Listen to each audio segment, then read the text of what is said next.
And why is order, the O, capitalized? Why is why does it say blessings of liberty to ourselves and our posterity? Who are they talking about? Why today is there not a constitution, a Congress of the United States? Um, you could go through a lot of this stuff. Congress of the United States, Senate of the United States, or House of Representatives of the United States, and there's none of that. There's U.S. everything, right? U.S. citizen, U.S. this, U.S. that. It's not pertaining to anything that's in the Constitution. So therefore, how can you stand on the Constitution when you have no claim to it whatsoever? Easy, right? Citizen. Let's go through citizen. How many times it mentions citizen? Let's see. It says no person shall be a senator who shall not have obtained the age of 30 years and been 9 years a citizen of the United States. Hmm. Are you a citizen of the United States? No. Notice citizen is capitalized there too. Pay attention. Let's go further. Citizen. No person except a natural born citizen. What kind of citizen do they mean? Or a citizen of the United States. Don't notice it's capitalized citizen of the United States. Pay attention. Go further down. We still have capitalized citizen in this stuff. What does that mean? What does it mean by capitalized citizen? Hmm. Let's go further. Again, citizen of each state. Wait a minute. Are you a citizen of a state? No. You're a U.S. citizen. That's what they say that you are, right? So how does any of this pertain to you? Right? Let's go back. More citizens. Look, United States by citizens of another state or by citizens or subject of any foreign state. Right? Let's go further. Oh, wait a minute. Look at what happened. Citizen is lowercase now. Wait a minute. Does that mean there's certain different types of citizens?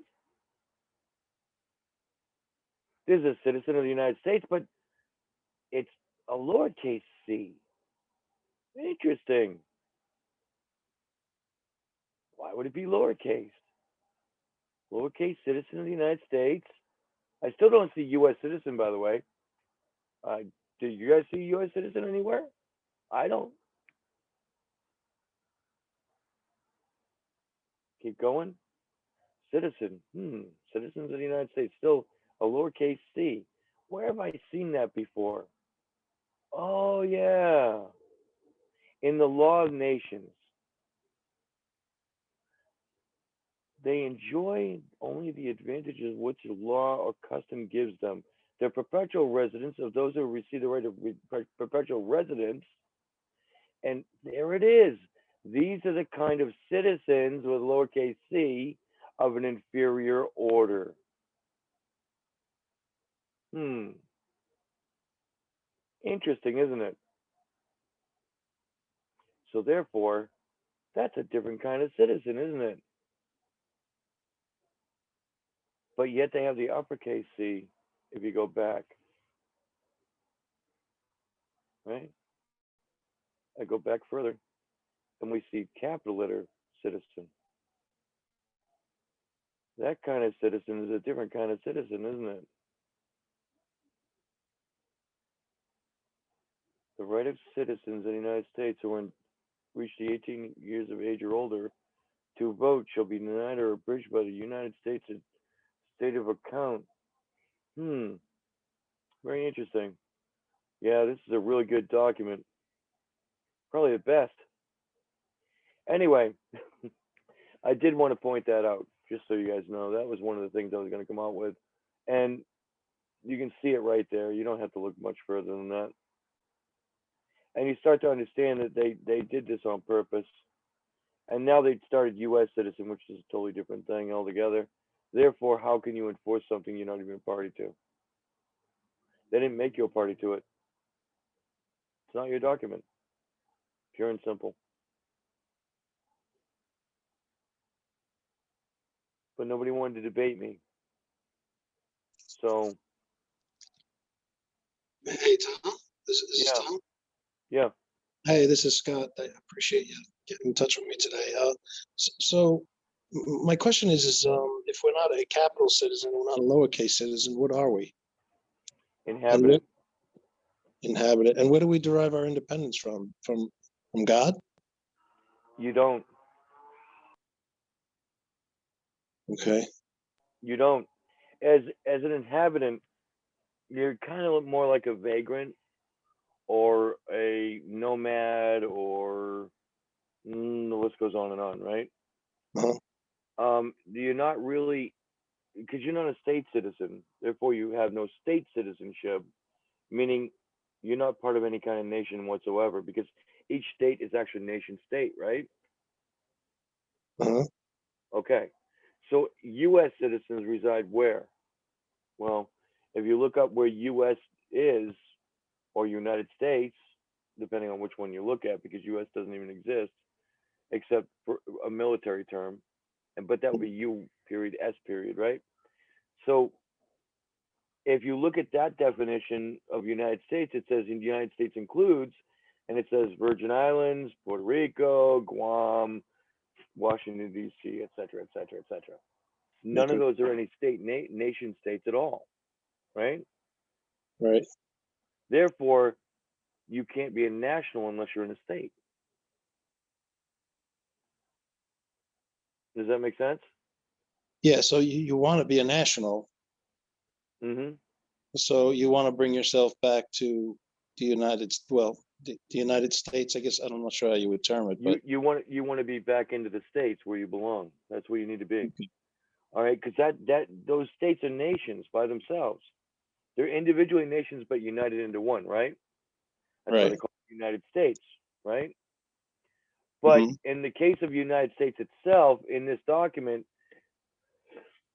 they're referring to the bank right here. Okay. All right, and down here, What that says United States, how does that refer to the bank? because if you look up, okay, hold on, I'll show you. All right, hold on, just bear with me, okay? Yep. That's a good question, and I'll show you why.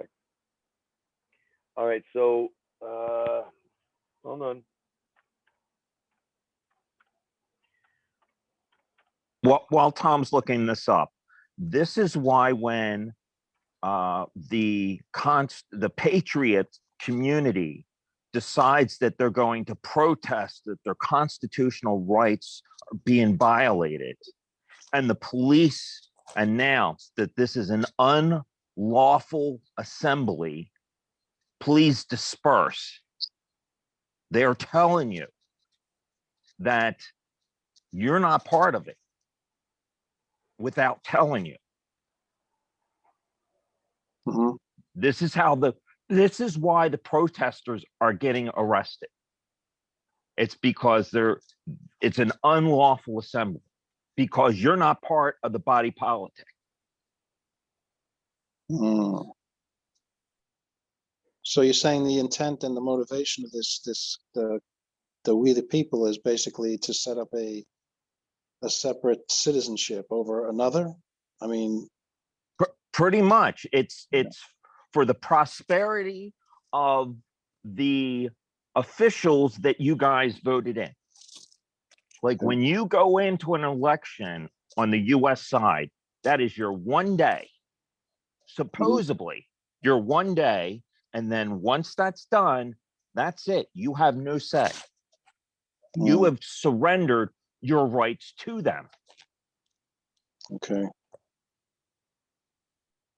So you could sort of say like how those people who went to DC on January 6th, when they got locked into their hotel rooms, it's their way of saying you weren't supposed to be here. I see.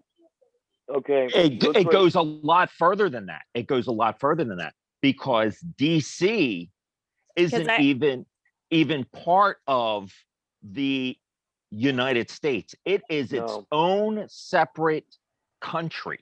Right. Oh yeah, no, and yeah, and I heard a story about one lady locally who got locked into her hotel room, and then later on, like, there was some sort of weird disturbance thing while they were there, and they said this isn't right, and then later on the friend said something about like about how, you know, these people were doing this, it's not right. And next thing you know is when they got back, it was like the FBI was at their door, and, you know, another person I guess they knew got kicked off an airplane on the way back, and all sorts of baloney stuff. Mm. Okay, you asked about the bank, Yeah. United States, right? Hmm. Who puts United States in their address? Hmm. Have you ever Nope. seen that in an address? No. Then why is Bank New York Mellon putting United States in their address? Hmm. Hmm? Now, let's look at the treaty of Paris.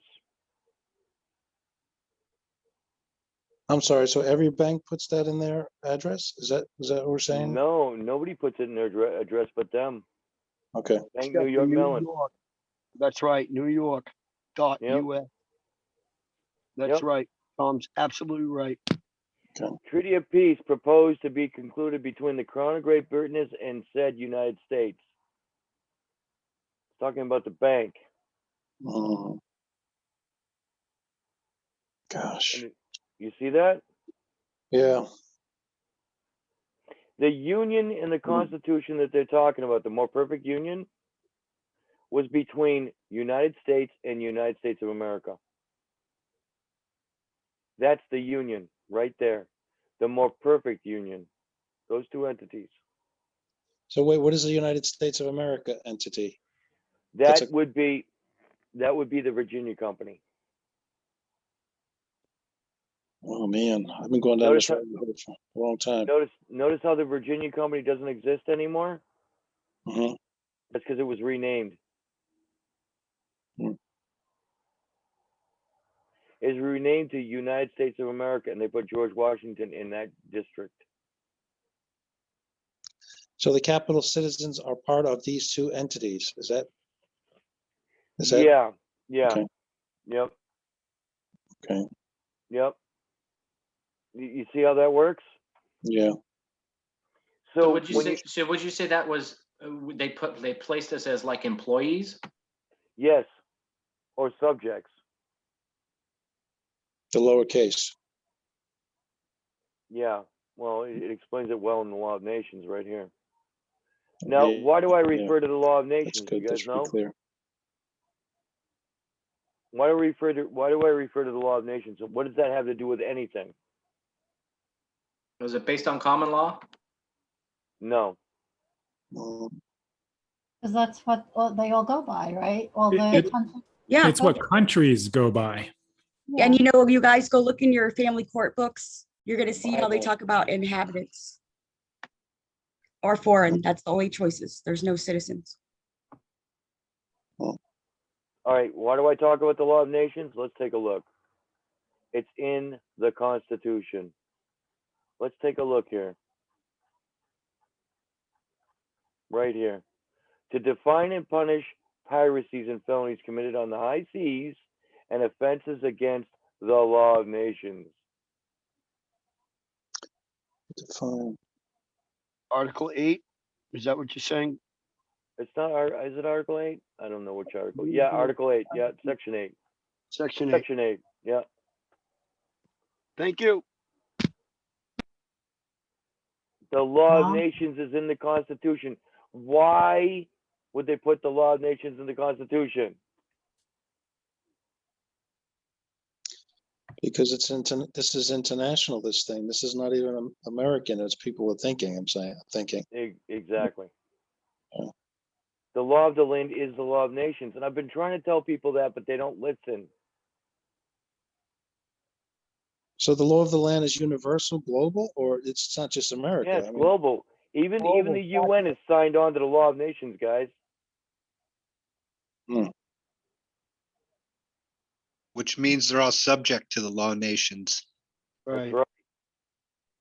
They may not be subject to the Constitution, but they're definitely subject to the Law of Nations. so once we understand that we're inhabitants of the land, we can exercise our rights that we already have inherently, right? No, Is you're that not inherent. You don't get inherited rights because you've never taken an oath to anything.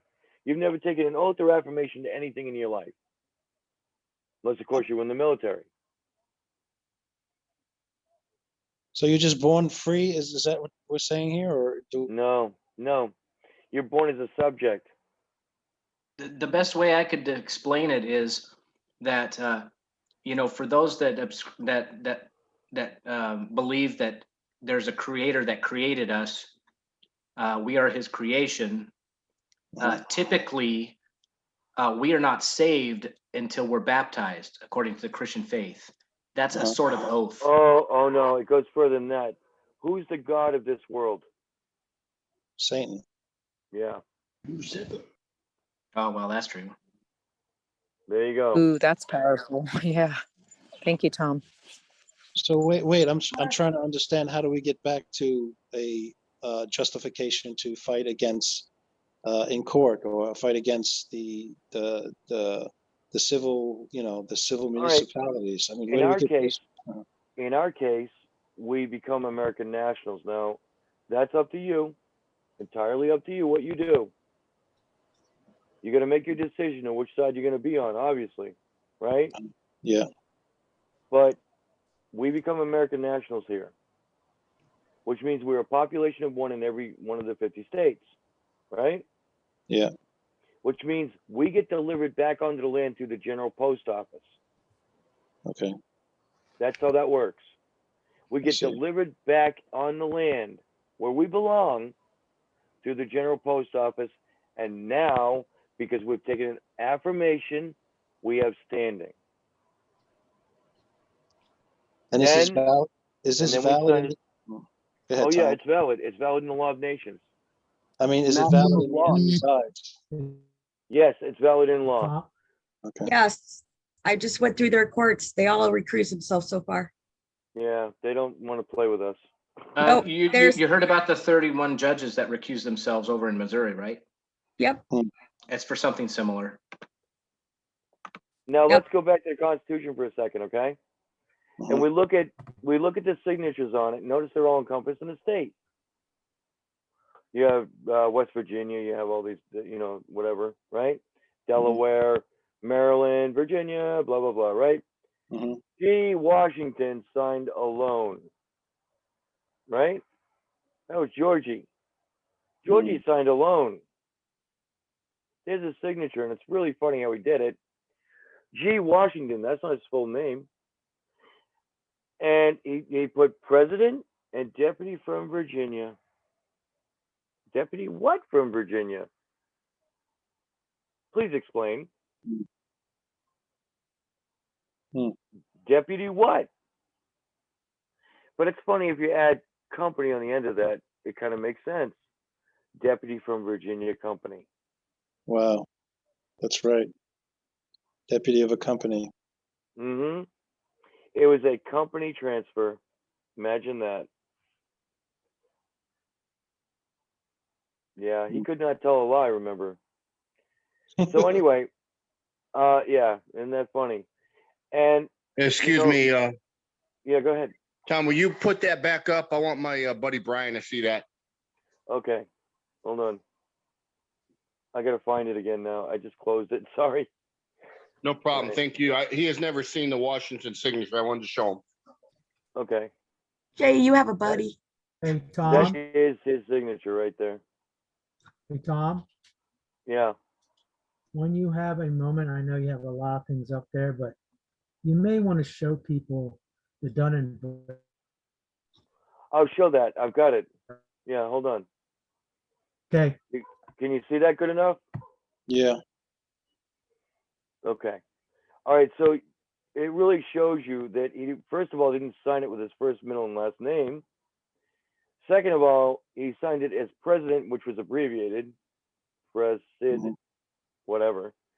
And he signed it and deputy from Virginia, which makes no sense whatsoever, unless you add company at the end of it, right? It was a company transfer. All right, so let's see as we go forward here. Let's see this part.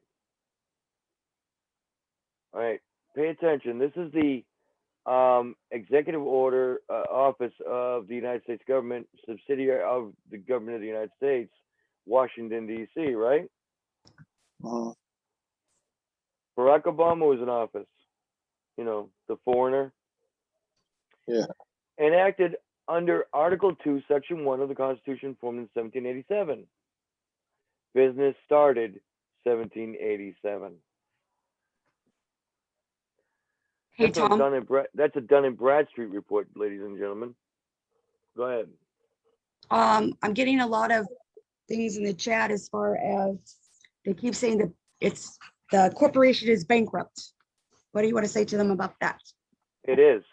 Right. But isn't that what they did for all of history? They bankrupt and start a new entity?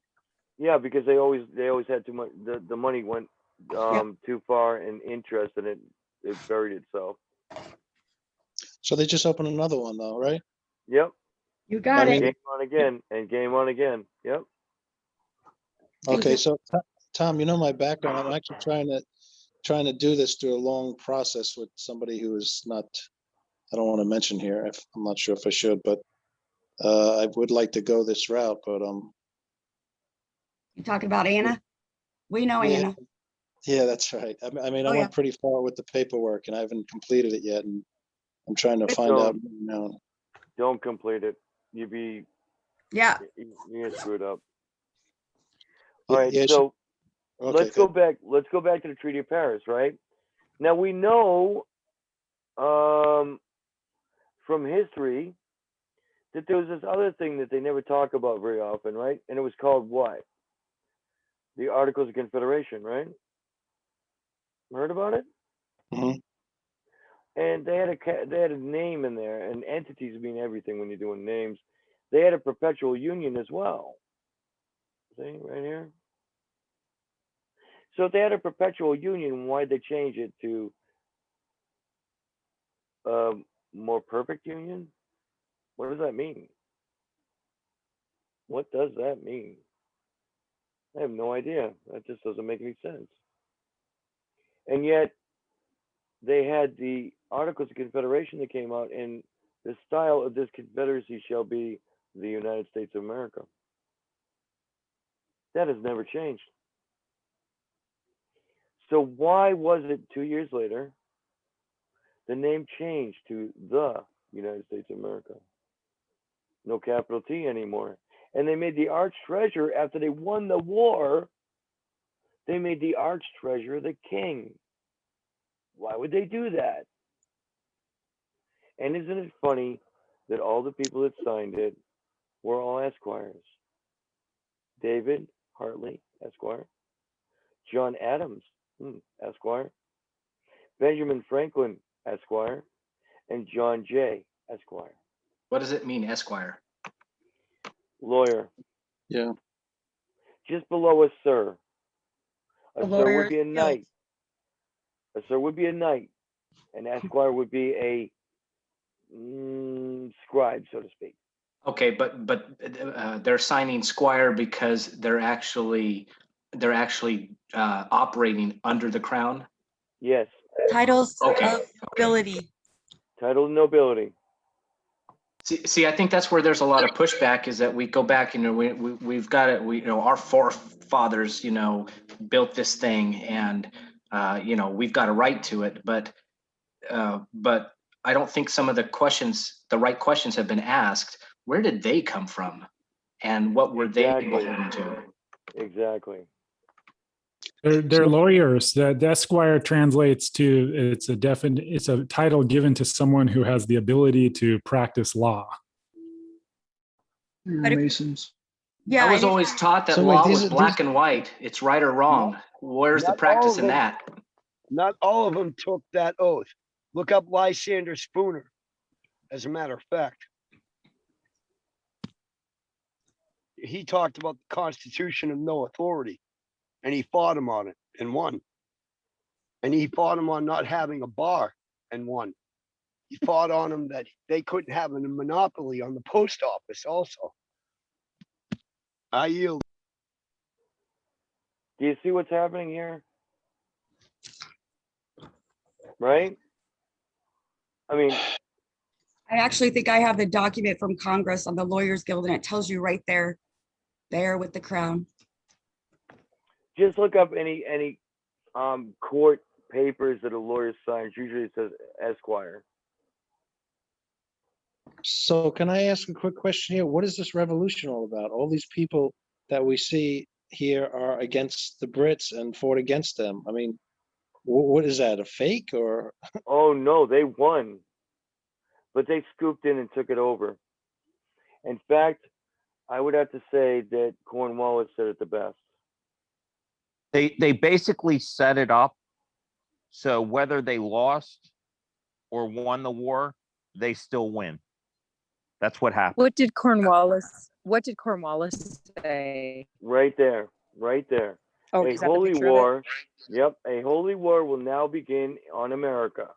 And Oh. when it is ended, America will supposedly be the citadel of freedom, but her millions will unknowingly be loyal subjects to the crown. Wow. Either way, win or Yep. lose. Win or lose. And what do the billionaires and bankers and all the globalists do? They finance both sides of the war because they win either way. And that's what we need to understand, is that this country, the founding of this country, was decided no differently. No part. Well, Do you see what I'm talking about now? Does so anybody people fought for really? nothing. Yeah. So is anybody really surprised that everything has been a lie? So why not another thing? Not only that, but if you look at your flag, right? Let's take a look at that. Right. Okay? East India Company, right?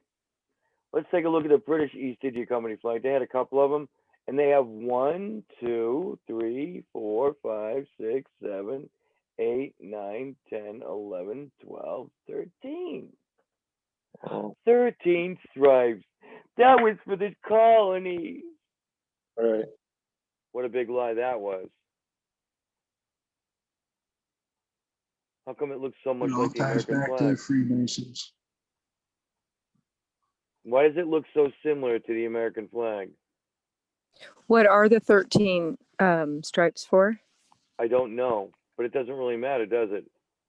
No, resembles- but I just thought if there was a, yeah, of course, Yeah. I got it. Yeah, I'm just saying, it's like, Hey, Tom, yeah, it, go it, ahead. it would not surprise me if the 13 stripes have to do with the Freemasons. 13 families. Yep. 13 families, yeah. Wow. I'm gonna go Bingo. Google that. How about that peace flag that everybody's promoting? Is that with the Oh, you stripes mean- downward? That's Does that total have any bullshit. You mean Total Anna? bullshit. meaning at all? Yeah. total Russell J. bullshit. Gold? Stole No. it from the Sons of Liberty. Yeah. Yeah, Stole it from the Sons of Liberty, my friend. And she's passing off a ruse. Everything you know is a lie. I hate to say it that way, but that's the truth. See, most people do not know the real truth. And that's the problem. That's what we're fighting against. Right. Well, honestly, I'm coming in here with a lot of crap that I've been reading, and I mean, I don't know if it's crap. Be honest with you, until I compare. But Me too, Scott. Before I got involved with this about a year ago, I had listened to some of the things of Anna von Wright, and I didn't know any better.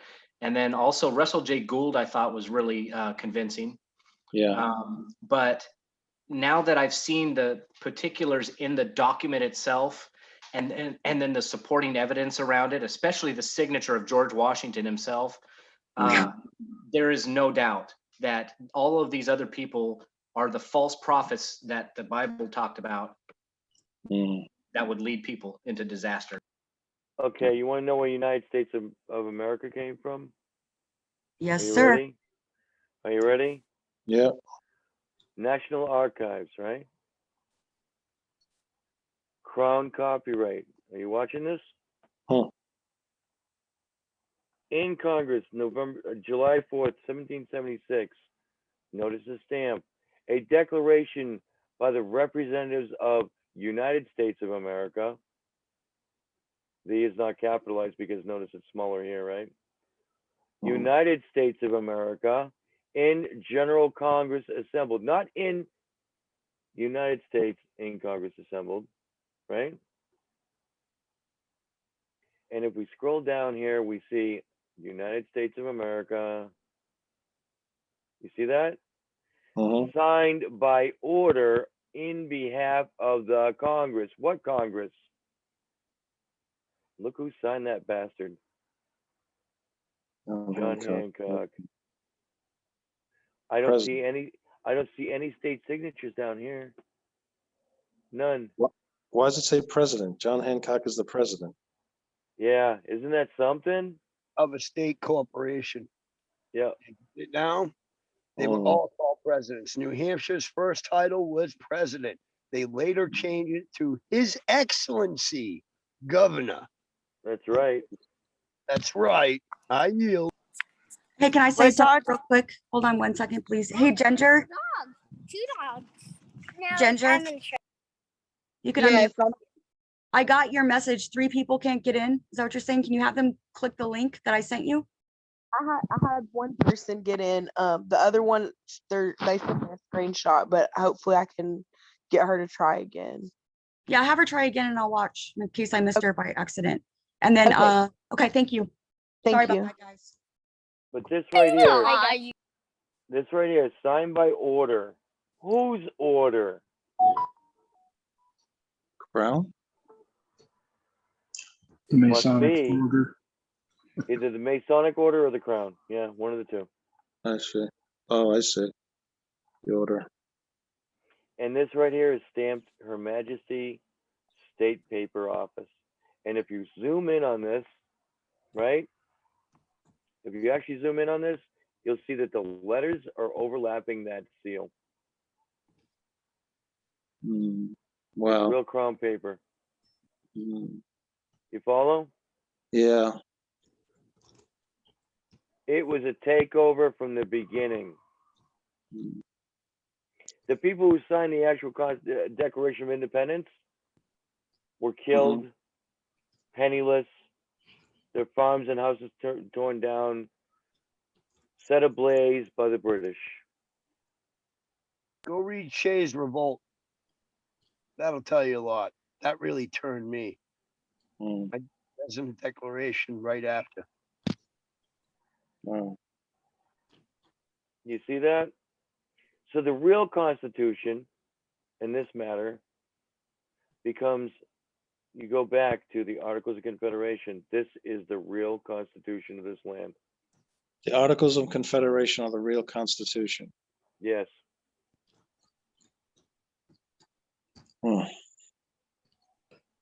Could we repeat the book that was just referenced a moment ago? Law of Nations. No, I'm so sorry. No, Tom. Somebody else jumped in and said that, some book that they read. Oh, I'm sorry. David, go ahead, David. Shay's Revolt. Shay. Shay's Revolt in the Continental Army. Go read Shay's Revolt. That'll change Shay's your mind. Revolt. Yeah. You guys looking for me? Okay. We're looking for Shay's Revolt. Thank you, guys. Gotcha. No problem.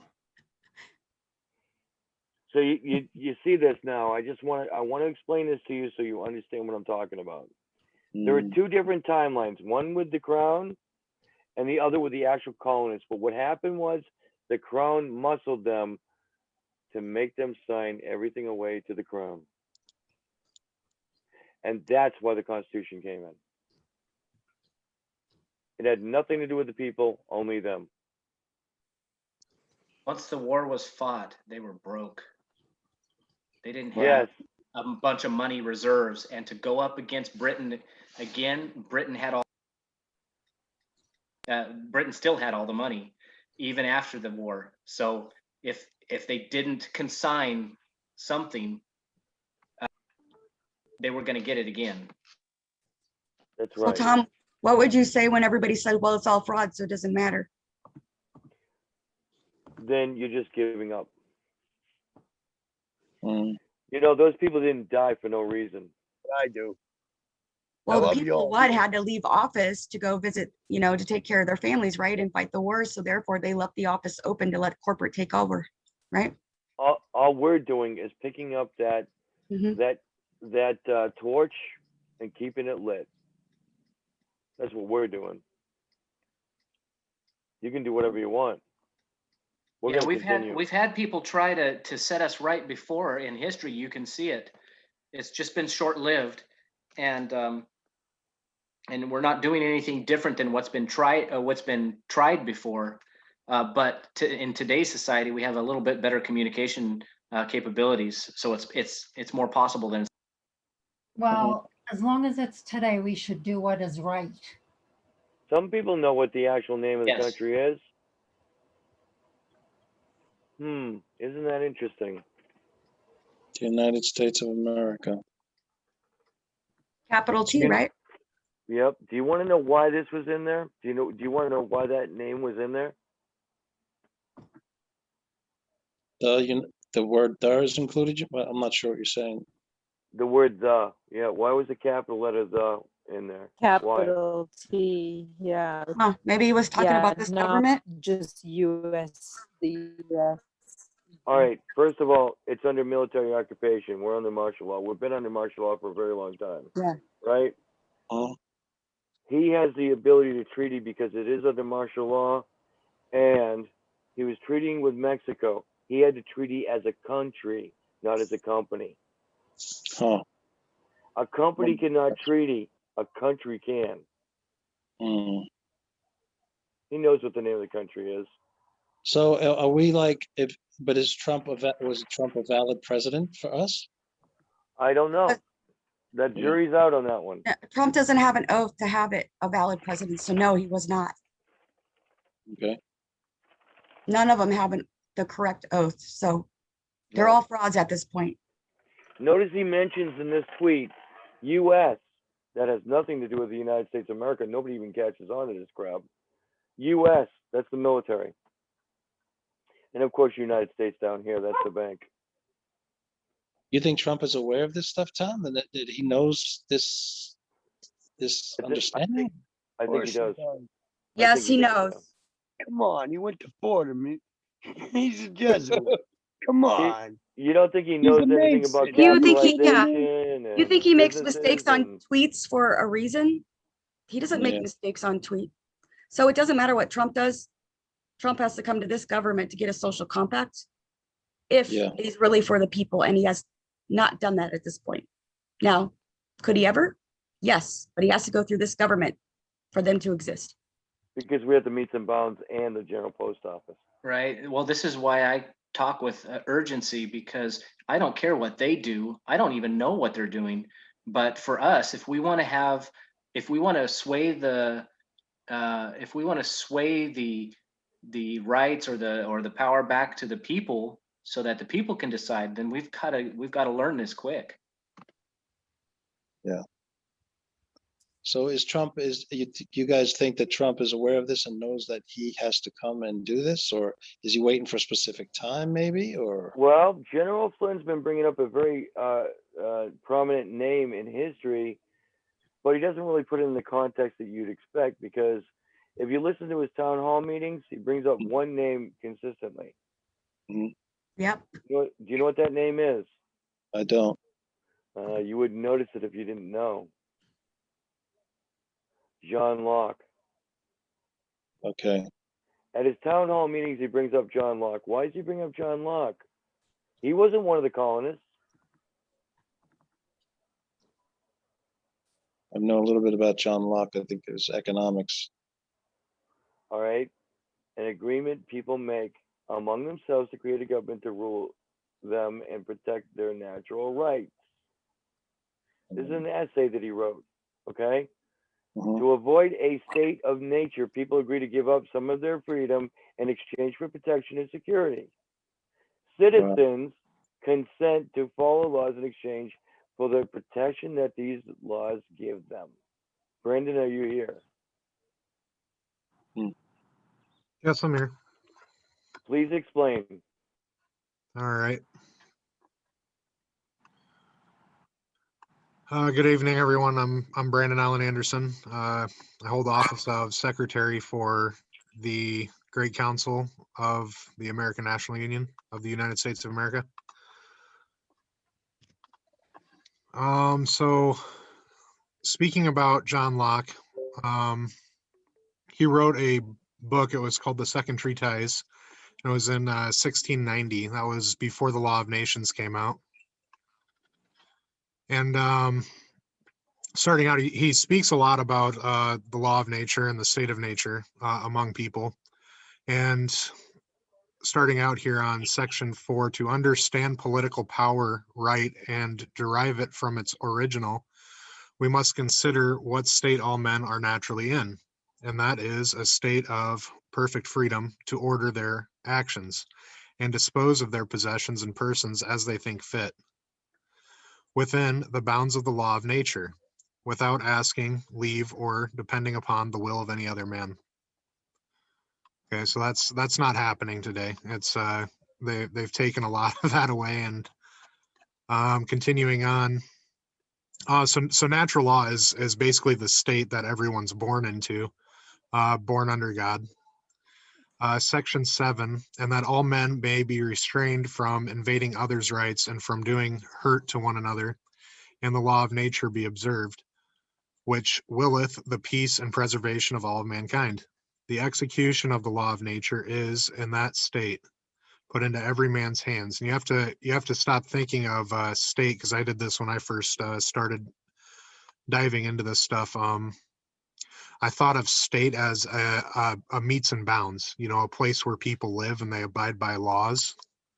It's a state of existence. So they come up with laws and they all agree upon these laws to live by.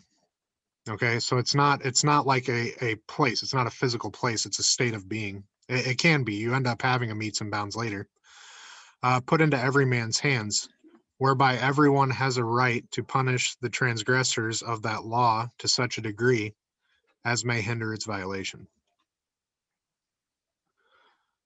Hey, Very good book. I recommend reading it. Here in section 14, this is the big thing that we want to go over here when we're talking about compacts.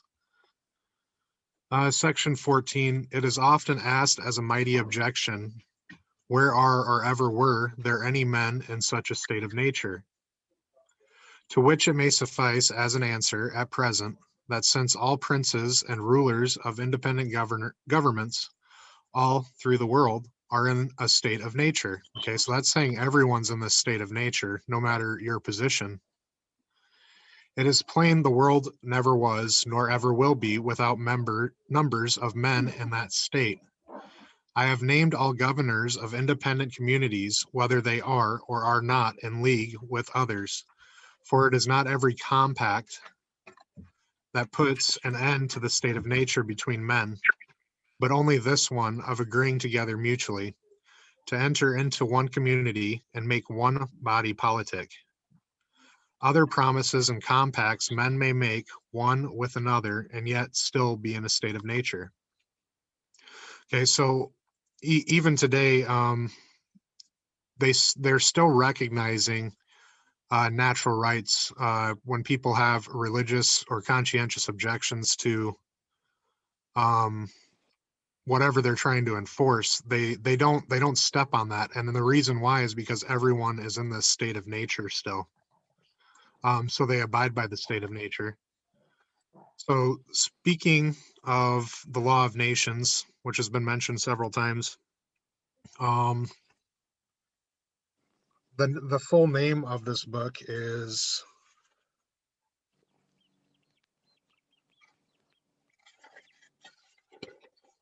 The Law of Nations are Principles of the Law of Nature applied to the conduct and affairs of nations and sovereigns. Okay, so this is based off of natural law. It's God. It's God's law and Yahushua's law. So Jesus. Could So you repeat? I'm sorry, Brandon. go ahead. Excuse me, this is Teresa. Could you repeat the name of the book that you're reading from? I'm trying to type it as you read it, or as you said it. Yeah, it's Oh, I got that one. Oh, yeah, the full title is The Law of Nations, or Principles of the Law of Nature, I put that, applied to the conduct and affairs of nations and sovereigns. I put it in the okay. chat. Thank you, Tracy. You're welcome. I also put the Lawyers Guild in there also. Thank you. So this, sorry, so this compact that we're talking about, why do people want to be in social compact with each other? We have a compact here between the people. It's a lowercase p people, and it's a set of agreement. It's these rules that we've made up between each other, what we want to see happen, and what we want to abide by. So this creates a body politic, okay, one body politic, in a state of nature. So why do we want to join this in times of war? Obviously, if somebody else tries coming in and taking what you have, killing people, doing arbitrary things, that's why you would want to be in a social compact with each other. Of slavery, if people are trying to enslave other people, which they are doing, Tom's been talking about inhabitants and what they're doing through paperwork. It's contract, and it's slavery through contract, as well as Federal Reserve note is a contract. Using that dollar, the Federal Reserve note is considered slavery. It's always going to put people in debt and enslave them to that note. So it's a contract in itself, and it's slavery through contract. Here again, of property. That's a reason why you'd want to be in social compact with each other, to protect your property, to have property, to have private property. That's a big thing, not public property, in which they're creating today. Everything's in public property registries. Going back to the Law of Nations, we'll go into Statute 37, and this is precedency. Again, every nation is subject to the Law of Nations. Everyone's in a state of nature.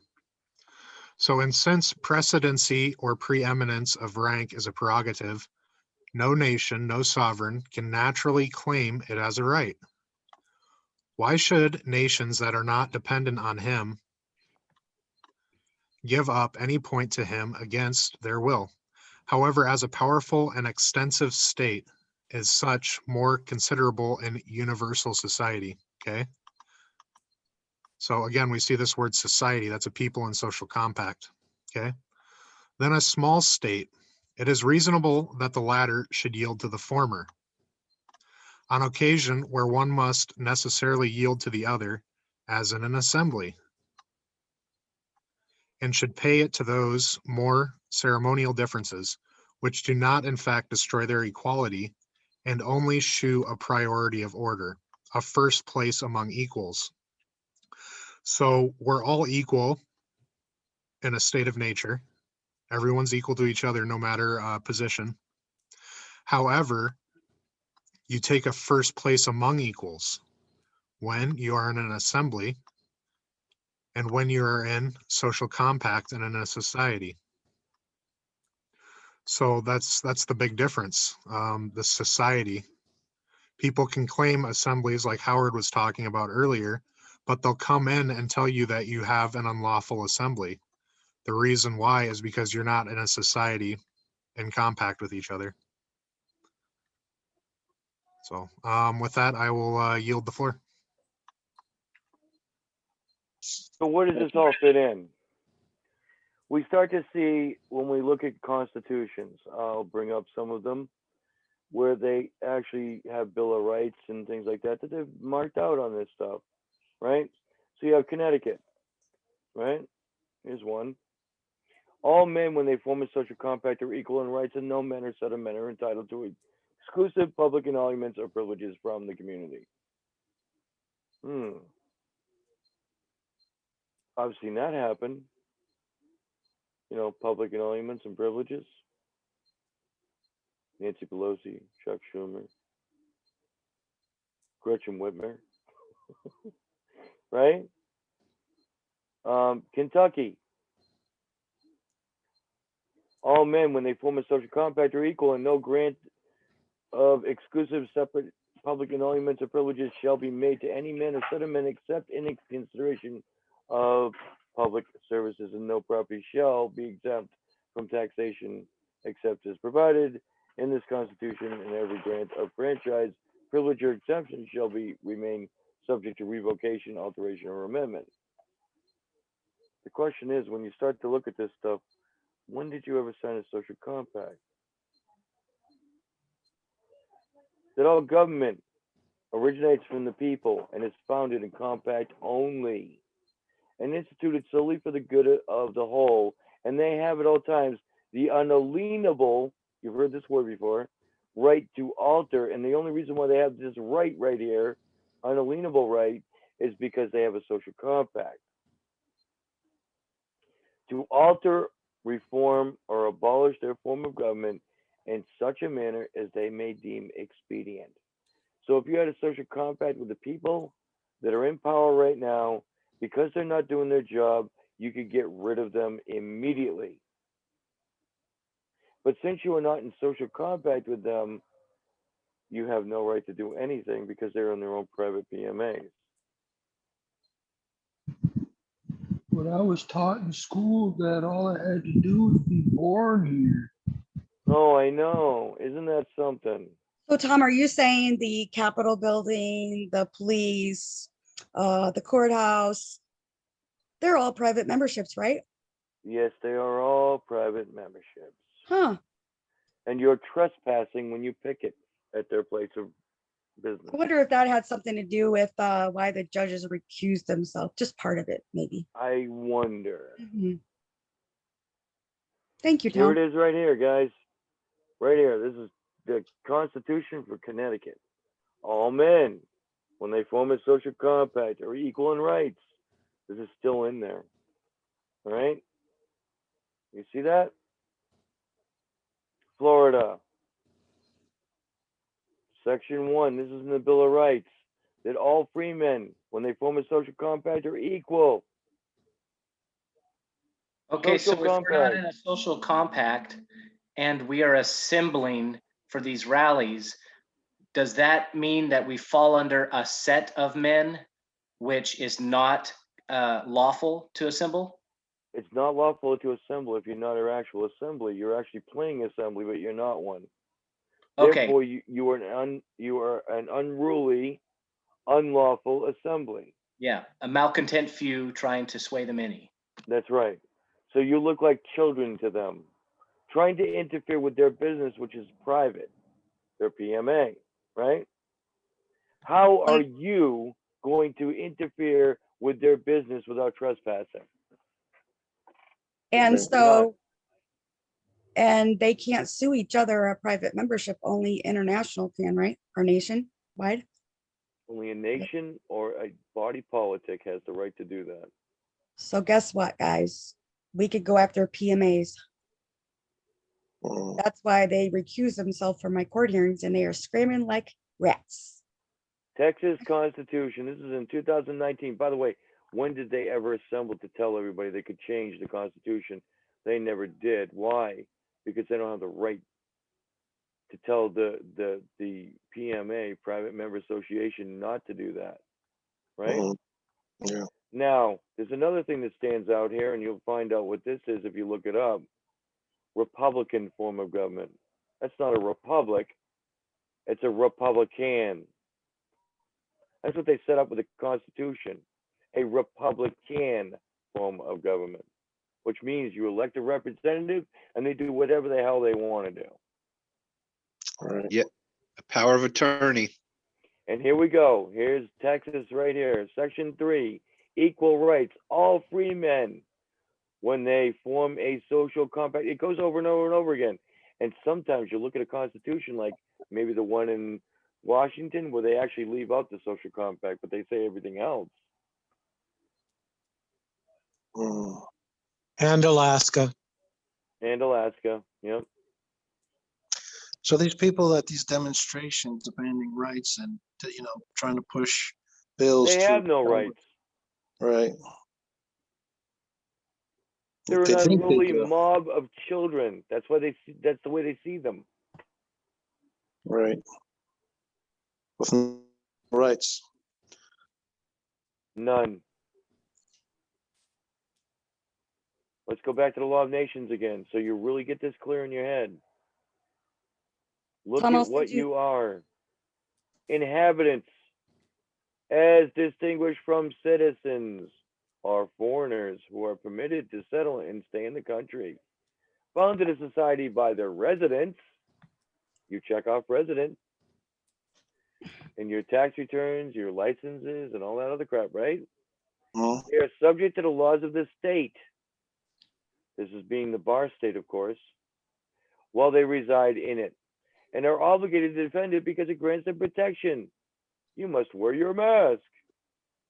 Though they do not participate in all the rights of citizens, Chucky Schumer, Nancy Pelosi, list goes on and on, they enjoy only the advantages which the law or custom gives them. Their perpetual inhabitants are those who have received the right of perpetual residence, which is what you are as well. These are the kinds of citizens of an inferior order and are united to the society without participating in all its advantages. Well, we know that to be true, don't we? The children follow the condition of their fathers, as the state has given these the right of perpetual residence. Their right passes to their posterity. Does that not make it abundantly clear what they did to you? Tom, I put the Washington State Family Court in there and you search it, it goes right to inhabitants and it says it right there. Show it. Okay, hang on. I guess the thing is to ask is, does anybody have any questions or feel that that there's something that's not quite right about this? Because I mean, the main thing is that we know, that we understand the path forward and we know where the truth is, so that we're not deceived by all these other, programs going on, but that we understand really where we come from. Mark, it's demoralizing to find out the truth. So It is, especially I can only imagine for military who sat there and watched their brothers die on a battlefield in the name of that damn flag. I mean, it breaks my heart. I just want everybody to know I love you all here. You get that? I do. I love you all here, but we all have to work through this. I will be here. I will always be here at Project Guardian. You can always call, come on the call. We can talk about it. And why didn't Springsteen make a Thank song you. about it and let us all know? Thank you, David. I just want to say thank you for that.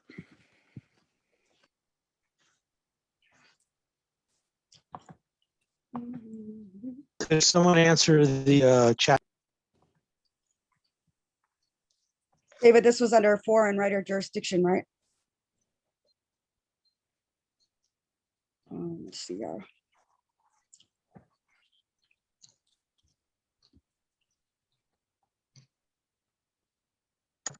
So, Mark, how do you think somebody who spent 28 years of his life defending that Constitution to only find out? I would imagine devastated. When I first heard about this, I mean, I can't tell you how I felt about it. I mean, I never served in the military, but I went to private schools where we lifted up the U.S. flag and did our Pledge of Allegiance, and we didn't have all that Marxist indoctrination. And so, I grew up in Eastern Oregon, and So to find out that everything we assembled for, 4th of July, Veterans Day, and all this stuff was rooted and based in a deceit, was very hard to deal with. But it makes sense if you know the deceiver. The deceiver is there to demoralize you, and make it not worth fighting for. So that's why that's what should help us keep going and help us to keep seeking the truth and the light, because there we will find the way.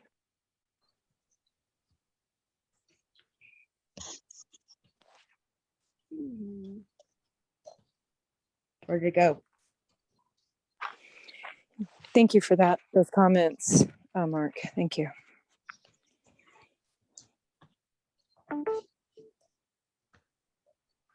It just becomes abundantly clear the more you look into it, okay? You got people like Anna who stole all our information and made it look good, but she really, really stole it all because she really didn't know what she was doing. She didn't care about the United States of America. She never cared about it. All she cares about is putting you back underneath the crown. That's it. And she does it by deceit. I mean, she doesn't Actually put you. Man, Rob, you're breaking up bad. Yes, Afton, if that's how you pronounce the name. Yes, there is. Tom, can you guys see this? Yeah. Yep. Yes. It's in the document inhabitant. Where do they get that from?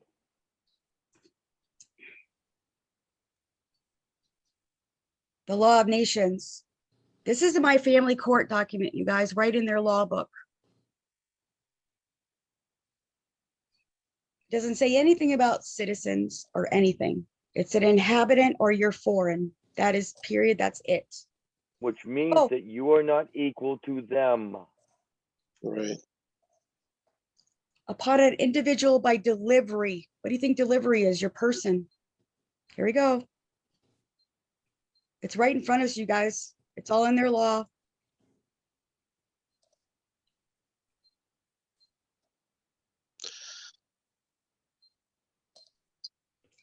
So I'm trying to understand here. The inhabitants are us basically, but according from their view and this constitution they created, we're inferior. Yes. Okay, but in reality, we're not, according to the Law of Nations. Yes, but because you have no agreement with anybody. You're just swinging the breeze, stateless with no place to go. I see. So you are no different from an animal in the wild. So when you yeah. So when you go in their courts, they've already got it decided. Right. It's all about money and property and the banks, real estate. That's it. So they own your children, they own your property, they own your guns. They've already taken away your guns, by the way. You just don't know it yet. But my guns are safe. I'm not on that jurisdiction any longer. You can contract with the corporate. Say you work for a corporate and you're not ready to get out. You have 3 years from this date that you sign your resident declaration and you decide you want to come over to find out the knowledge. I don't know about you guys, but I want to get the hell out of there. Yeah. I mean, that was my goal. That was my goal with Anna, and it's very convincing paperwork, and it made so much logical sense. And it's because she stole it from us. Yeah, she stole it, but how? Okay, if you're trying to get out of the corporation, why would you have the president's seal on your license plates? Can I ask a question of the gentleman who said that, who's speaking now, that had gone down the Anna von Reitz path? What was your clue as to getting away from that? What brought you here? Well, I've just started today, I'll be honest with you, and I'm not 100% convinced either way. And but from what I learned today, I was speaking to Keith, going over a trust. Made a lot of sense, but I mean, this with Anna's stuff, it's so complex and so time consuming and so much paperwork but the premise of it makes sense that you're exiting an old system and entering a new one of Okay. basically, you know. Okay, Anna. What court cases has she won? None. Go look at compare the meets and A little bounds. bit. We had first, right? She had none. It says the same surveyor on it. She's got a blood oath to the Vatican. If you go look at her paperwork, it's in there. You just have to look for it. You don't call yourself a living man, a living soul, or anything. None of that is bull. That's all bull crap. That's what's going to get you labeled as a all terrorist if Masonic you're not already. Yeah, You're that's not a all sovereign. Mason Yeah. stuff. What was that? So just to let everybody know, I did put in the chat the actual real assembly for the United States of America. Thanks, Howard. Actually, Hawaii actually already has 2 of their counties up and going, I believe. Is it 2 or 3? Sky still on here? Or Tom? Yeah, we got Maui and the Big Island. Okay, so Hawaii beat us all. So guess what? When they get their assembly, when their assemblies is up and running, they can now change the laws. They gotta hold elections. Yep. Within 6 months. I want to hear about elections. I want to hear about elections. That's what I want to hear about. Oh, that's a good Wh- idea, David. Why is that? Yeah, we held our elections and we've been writing ordinances, which becomes law. So Yeah, Sky, I Interim. don't think he's talking about you. I Talking think about he's trying to interim. talk about I the wanna see corporate side of what population. election. I Yep. want to see population in, not interims. We want to see population elections within 6 months. sounds good. Let's talk more offline here. So voting, everybody's standing doing protests and they're voting, right? Do you think really that you're voting for somebody they don't want you to vote for? They're gonna pick who they want. They've did it for all the years. The Republicans, Democrats, they're all involved. It's not one side or the other. It belongs to the people, you guys. There's nothing Yeah, to there's nothing to lose. You there's decide you this don't wanna do it. picture. I just want to speak to what you're saying, Tracy, that Thanks. there's this picture that it's a meme, I guess you call it. So it's got the pyramid like we see on the dollar bill, and it's got the eye at the top, and it's got this angry mouth and an angry eye, and it's shouting through a bullhorn. And so that's the body, the head and the body of this thing. And then it's got one red leg and one blue leg. And out the bullhorn, it says left, right, and underneath each foot, so we'll say the left, the red is coming forward, and there's a man underneath it being squashed by it. And he said, next time I'll vote Democrat. And then behind the leg that's behind it has squashed the guy underneath it. And he says, next time I'll vote Republican. And I just think that speaks so loudly to what is going on here in this US sham. And then I also want to mention that when I was on Facebook for a brief period of time in 2020, there was a little cartoon, and it had something like I want to say some kind of a landowner, maybe a plantation owner of sorts. And he gathered all the people, and they were basically slaves. They were not black, they were white, doesn't matter. And he had all the people, and they didn't like it that they were basically slaves.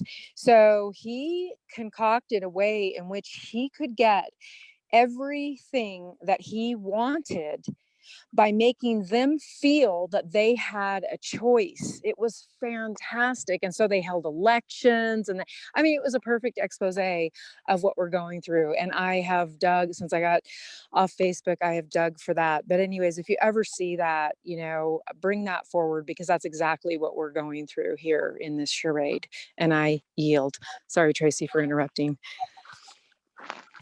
No problem.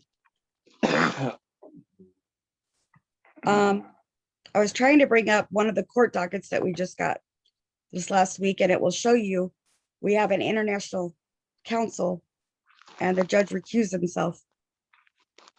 Not one, we got 3 right in a row.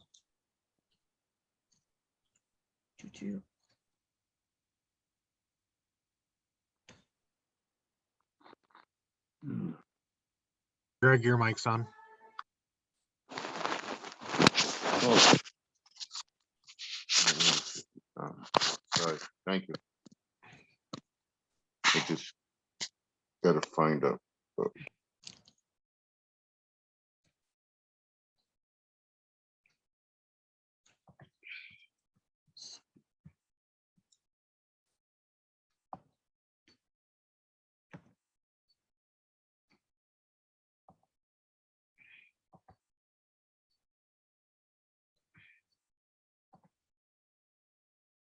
Okay, so you guys want proof? Of course we do, Tom. Yes. Okay. Let's play a game. This guy went to court in 2015 after we got a bunch of stuff done. We didn't have our licenses made yet, but he went to court over unlicensed issue. Before he came here, he spent 90 days in the penitentiary because he was driving without a license. But once he became an American national here, an affirmed American national, which is not just an American national, by the way. Affirmed means you take an oath or affirmation to become an American national, because you don't just claim to be one, you actually do something to do it. Okay? So the court record came back and said that he was a non-citizen, non-resident alien to the US of America. They dismissed his case and sent him out the door. That's on a court record. Can Anna do that? No. Why? I thought you could. No, she can't. Okay. I guarantee it. Uh-huh. Here's another court record right here. Notice the address. This is a register of actions. Another unlicensed issue. I'm just showing you a few things here, all right? Care of Government of the United States of America, Row Route 1, Box 2, Office of the Secretary of State, the United States of America, on a court record. Global postal code. Notice we don't have a U.S. zip code. It says NAC 850H2MR7C8. That is a number and letter sequence of longitude and latitude converted to a number and letter sequence. And that is actually a location on a map. Okay? Jurisdiction, state of Minnesota, none. Case again was dropped. All right? Can Anna do that? No. She won't protect you, I can guarantee you. All right. Here we go with this other one here. This is a really good one. This is a vehicle. Notice the VIN number. Cancel reason, out of state title. Title status, canceled. Paper title. Shipped out of country. Vehicle out of country, right there. Where was it shipped to? It was shipped to our jurisdiction of the United States of America. Can Anna do that? No. Hey, Tom, I have a question. Go ahead. I'm sorry. Excuse me. So we said earlier, okay, that a corporation can't make a treaty, but a country can. And if the U.S. is not a country and it is a corporation, then how can it say shipped out of country on that vehicle title? when they're not Well, a country. they consider themselves a country when they really aren't. But they say it Okay. anyway. It's just one of those things. It's kind of like a Okay. technical difficulty thing, but Right. it's Right. just the way it works, right? So, all right. Okay. So I'm just proceeding here. I'm sorry. All right. So these are our stamps. We have our own stamps. Hey, take a good look at them. You're going to see them again. Mhm. Okay. Yeah. These stamps, they all say General Post Office, the United States of America, right? Mhm. You see that? This is a letter that was sent to me by one of my people. If I can get it up. Doesn't want me to do that. Hold on a minute. Right there. It's sent to me. See? Canceled out too. Notice it has the NAC code on it. See it? Mm. It shows that it was out of the jurisdiction, therefore we could use our stamps. You see that? And this went through a regular post office? Yeah, regular post office. Look, it's canceled by the post office. You see it? Hmm. All right. Here's another one. This is a certified mail letter. Again, NAC code right here. Government of the United States of America, Office of Secretary of State. I had to sign for this. Notice our stamp. Hmm. We didn't have to pay any money for it. We got it though, right? I have about 30 of these in my collection, by the way. Hmm. Here's another one. This is a registered letter. Again, Government of the United States of America, Office of the Secretary of State. Attention, Thomas Frank Gowdy. That's me, by the way. And notice it says NAC code up here. The stamps are up here. You saw the stamps in the collection, right? And the guy stamped it and said, "Oh, it's paid for. Look at the dollar amount." This is crazy, man. This is no joke, guys. No joke at all. All right? This is this kind of crap we've been doing for years. Well, everybody else is sitting there going, "I'm sovereign." Yeah, don't do that. Right? You'll go to jail, you guys. Yeah, Tom, I no also shit. have that Hold court. on. Hold on just a minute. Daryl Cardone, I want you to pay attention to this. Daryl Cardone, U.S. Military Assistant to the DoD Executive Secretary at Office of the Secretary of Defense, Arlington, Virginia. Right? That, by the way, is the Pentagon. Mhm. Are you with me? DoD is Department of Defense. Mhm. Understood? Yeah. Okay. I sent him a letter, a note saying, "Congratulations on your new job." He ended up starting to work for the USS George Washington, the carrier. And I said, "Congratulations on your new appointment."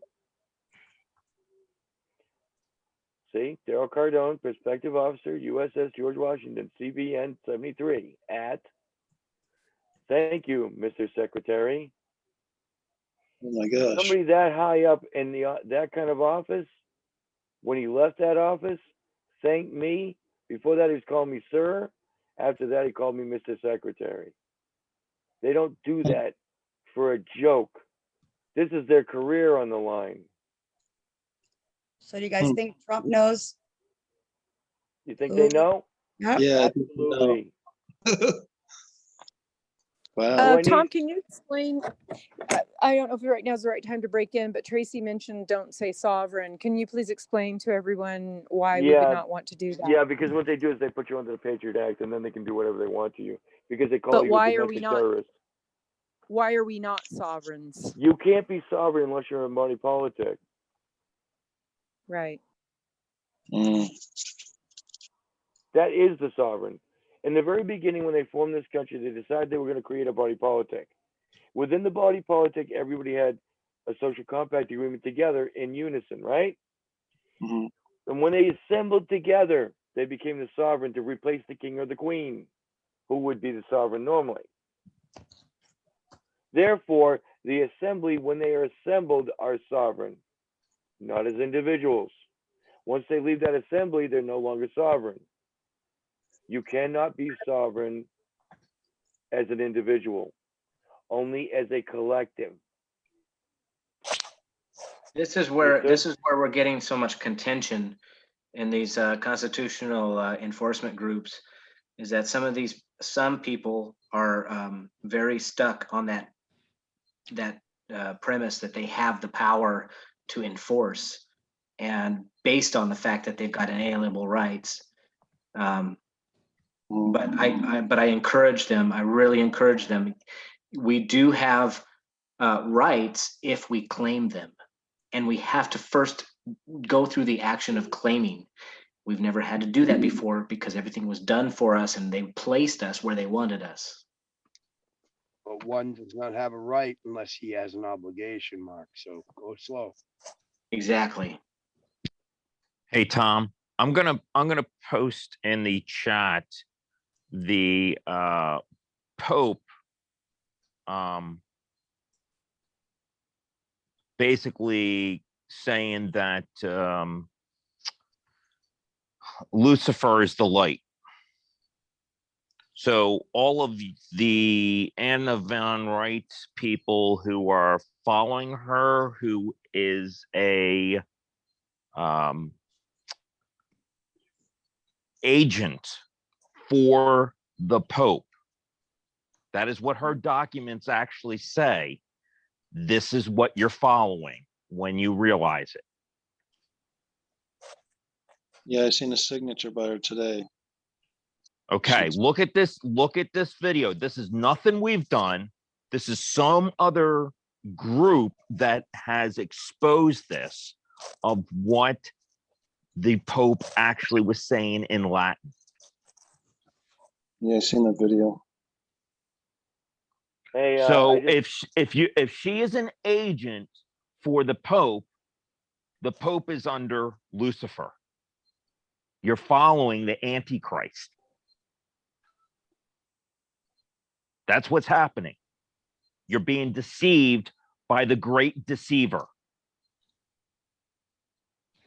And all you have to do is follow the chain of title and you will see, holy shit, this is a farce and a lie.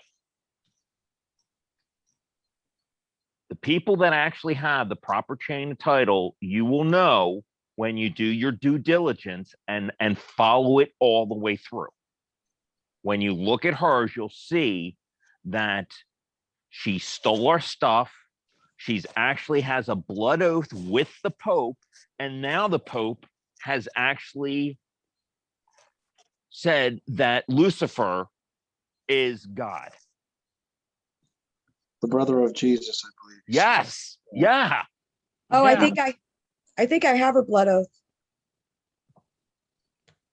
I don't know if I have it on my computer, but So when you start looking at that, you know, you have to question what is it that she's doing over there. Yeah. Howard, I Yeah. have a question. Yeah. So when did the Pope, thank you, when did the Pope say that? That's one question. I guess I have two. It's in the It's in the it's in our video? chat. Yes. You can, Okay, the one that is it the link that you just sent also Yeah. through our chat here? Yep. Okay, so then I guess I have two questions. And it would be because I'm up here in the Pacific Northwest, we have a lot of Mormons, and I understand that the Constitution is a sacred document for them. So in some of these and many of these Patriot activities, you find a lot of Mormons, and I kind of have been trying to study and understand them, the religion or whatever you want to call it, and one thing that I have learned is that they consider Lucifer Jesus's brother, and I'm kind of going, wow, two things going on there. One, it's going to be really difficult for them to want to overthrow what's in the religion, which says the Constitution is a sacred document, and number two, they also see Lucifer, and I don't mean to go and stomp on anybody's beliefs or anything. I knew there was something about it, and as we go down this path, it keeps coming up to me that there's a subject at hand there that is okay. difficult. So what I can tell you about the Mormons is that they've actually there's they've actually removed something from the Bible. I'm trying to remember what it was. Actually, the whole religion is based on the Masons. They I follow. go by Inky in Joseph the Smith. Roman. They even put a temple up, I believe, for Inky in the Vatican in Rome, Italy, a year ago or so. But yeah, Here's Anna Maria von Riesinger, whatever the hell her name is, because it looks long to me. This is her blood oath to the Vatican.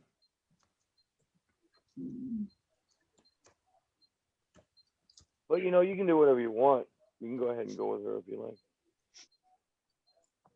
Tom, I'm gonna send this court order so you can just keep it.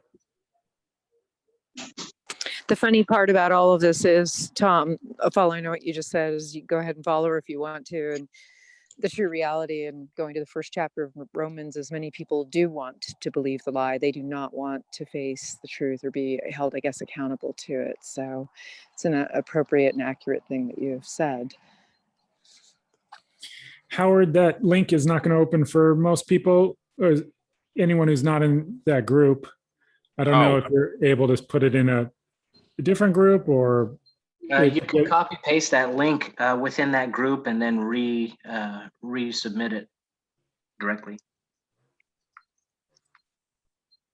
So if you go in, Howard, if you go into that chat and then just copy paste that link itself, and then I moved it to free trade. I did do a copy link, but I don't know about a copy. That's what I thought I did. Copy link paste. Or copy message or whatever it is. It's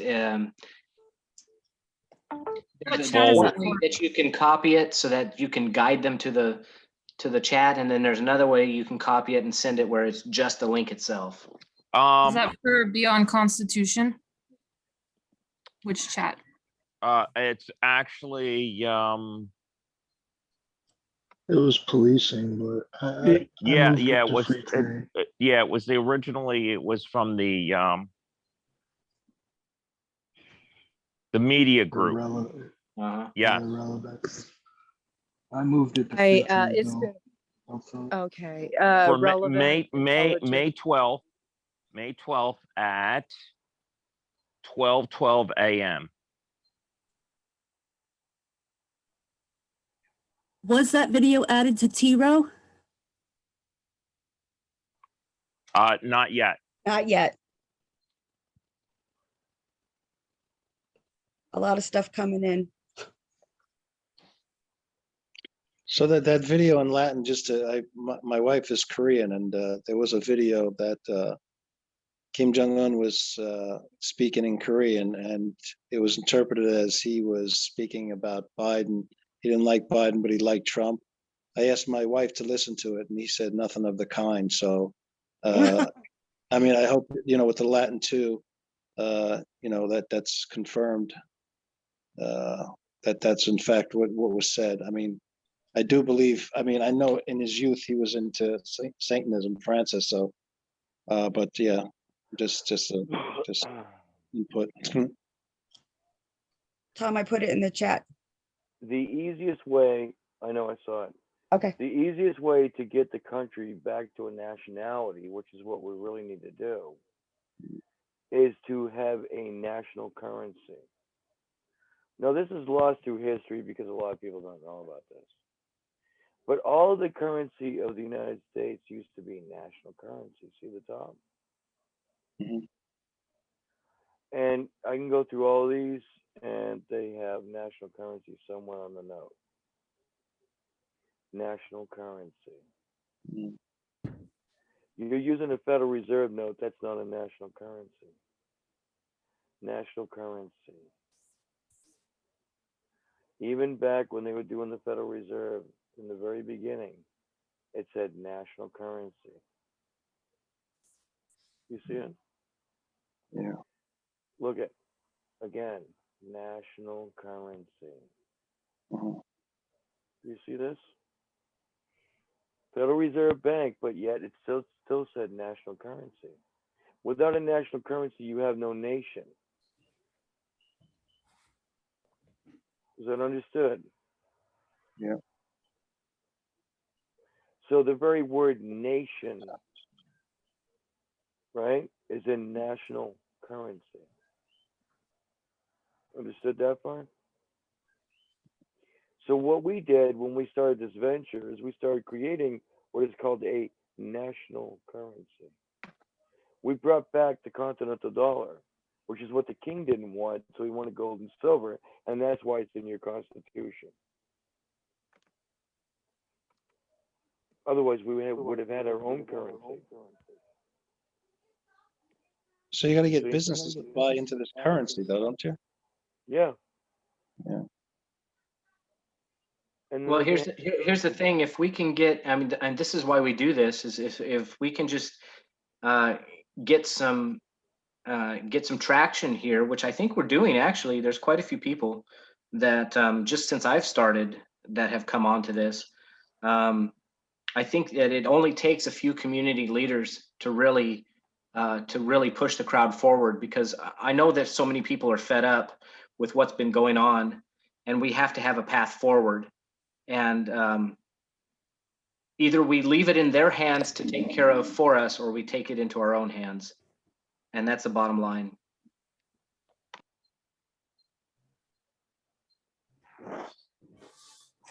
Any questions up until this point? Actually, Tom, I just wanted to ask where I could start looking into becoming a national. And I mean, I'm not, like I said, I thought I was doing the right thing, but I wanted to research more, I guess. By all means, Yeah. I want you to scrutinize it. I don't want you to just agree with it. I want you to look into it. I want you to scrutinize it and look at it as if everything we're telling you is not the truth. Yeah.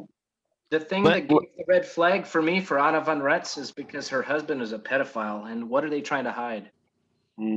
What kind of things are they trying to keep themselves from? Yeah. And where did she get the proper chain of title for the general post office? Exactly. Where did she get that? She didn't. We can prove where we got it from. And you have to have a general post office to have a nation. Have to. Tom, do you want to show them? Yeah, I'll show them where we found it. I don't think found she it- ever states that. No, she doesn't, does she? And where'd she get the meets can't. and bounds from? Hmm. She get the meets and bounds. Where'd that come from? And left the surveyor on there, changed the date. She left the survey that we used. Dr. Franklin, on the 7th day of November, 1776, was succeeded as Postmaster General by his relative Richard Burke, who remained in office to the 28th day of January, 1782, when he was succeeded by Ebenezer Hazard, who was the last head of the General Post Office under the Confederacy. Change of paragraph. It tells you about the location, and it says the General Post Office in the year of 1790 was located in New York, and Samuel Osgood of Massachusetts was the first Postmaster General under the federal government. Look at that. No line of succession. Ebenezer Hazard was never succeeded by Samuel Osgood, because Samuel Osgood was appointed. Therefore, the General Post Office ceased to exist at that point. It was Because abandoned. It ceased to exist. It was abandoned. We were able to claim it, and we did. Under international law, it takes 90 days to make a claim like that. We did it twice. We own the General Post Office. Why do you think we can do that mail the way we do? How did you do it twice? We claimed it internationally twice. To make sure it actually really was right? Because Keith did it by Yep. accident. Oh, you you have to- submitted it twice or something? Yeah, we submitted it twice. We published it twice. I see. So nice, we published it twice. All right. And then if you go on Google Maps, you can look us up. The General Post Office is on Google Maps. Look. Check out the address. Right there. It's in Florida. Look at the address. I've So seen is this it a before. coincidence Ron DeSantis is your governor? No, that's not true. It's actually John Folks is our governor. All right, so General Post Office, Post Office number 1, Sumter County, State of Florida, Global Postal Code, and we've seen this before, NAC 850H2MR7C8, which means it's out of their zip code, out of the UPU, out of every jurisdiction they have. Hmm. Do you understand that? Yeah. But Anna's for real. She just doesn't have the authority. No, Anna is No, not for real. she's not She a has judge. no authority not- whatsoever. She's not a She's judge. not even a she's not a judge. doctor. Yeah. She's trying to perpetuate the fraud. Yeah. Why does And- everybody always stick up for her? I just can't figure it out. Well, you say 'cause she because looks like a we, nice we're old looking lady. for answers, and somebody shows us the answer, and then we think that's right, and then somebody else says that's not right, and then that's where all the questions come from because it's fucking confusing. Mm. It's amazing how she goes from Everybody- it's amazing how she goes from a judge to all of a sudden this COVID bullshit breaks out. They have this going in, and then all of a sudden now she's a doctor. She goes from a judge to a doctor, just like that. And do you guys think the government actually changes their paperwork like she does every 6 months? Once you got something to work, you don't change it, except maybe a date. Oh, go Well, back in her history. Depends on what they want to accomplish. She would go back in her history, and she was claiming the United States of America was actually the real thing with the lowercase u. But of course, nobody checked that out. You know, just go by No, what she's she said constantly, because she's constantly changing her paperwork. You know, but I wasn't attracted to the woman. I was, you know, herself. I was attracted to the idea of the, you know, being a national. So No, I'm- people are saying because Well, she see, looks there's like some it. truth in it, though. You do Yeah. have to become a national in order to kind of have that level of jurisdiction, I guess, or status. right. But the process in which to get there, she's totally fibbing on, and she's doing it to her monetary gain. Oh yeah, and giving the property right to the Vatican. Hey, Scott, I put a link in the chat. You asked where to start. I would recommend that YouTube. Okay, thank you. Thank you. Cool.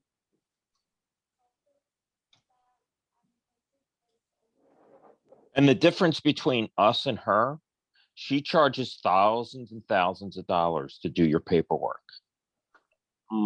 We do this because this is what we want to do to help our fellow men and women. Right. And they charge How much does it cost to become a national? $100, and then whatever IDs you want and publishings that you need, which is like 150, I think, and then whatever IDs you choose. That's it, guys. Let's see, Russell J. Gold is doing 1 ounce of silver or whatever, $2,000 for a form. They're all in bed together, by the way. They all work together. I used to work with Life Force, Tank and Chem. They're all work together. Even though they say they hate each other, they're working together. I was behind the scenes, I know. The cost of our paperwork is about the same price as if you were to get a passport on the US side or a driver's license on the US side. It's not this astronomical amount of thousands of dollars to fill out this paperwork. It's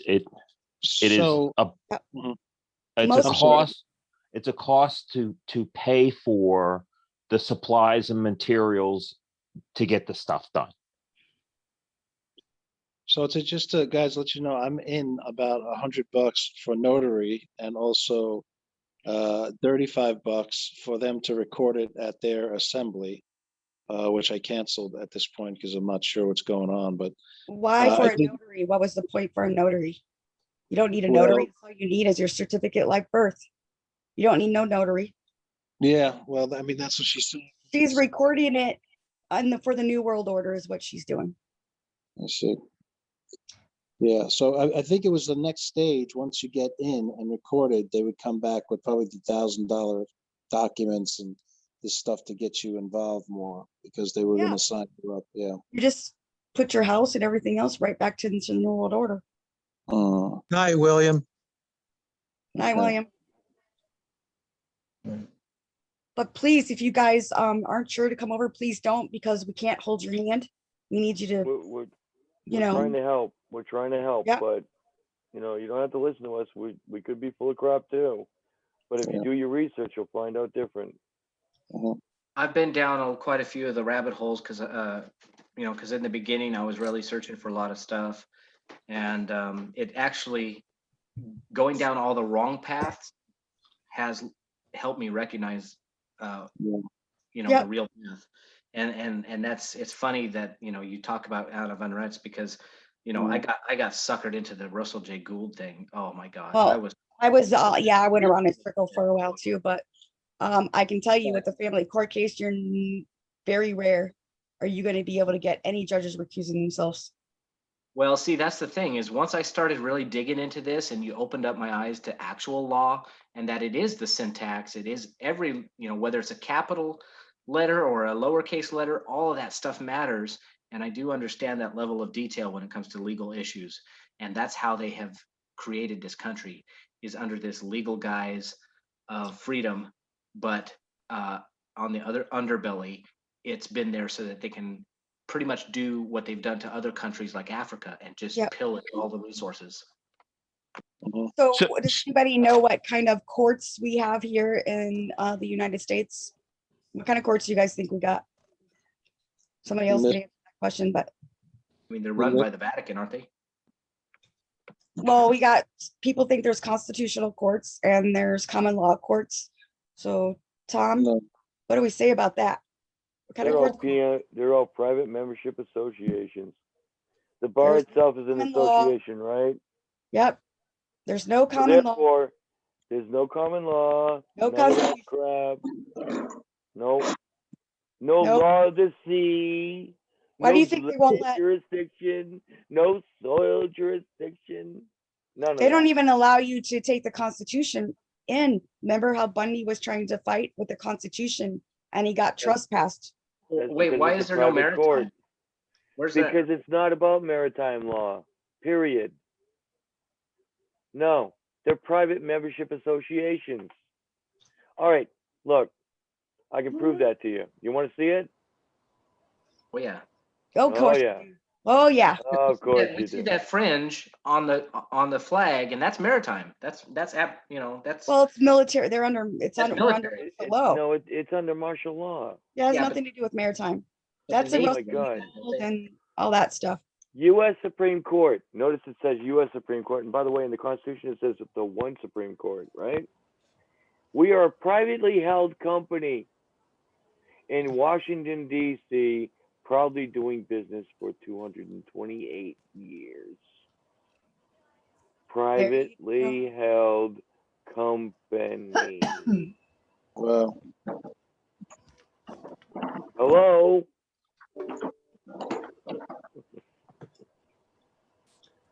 There you go. So the other thing, when people are doing these UC1 forms, I think it's what they call them.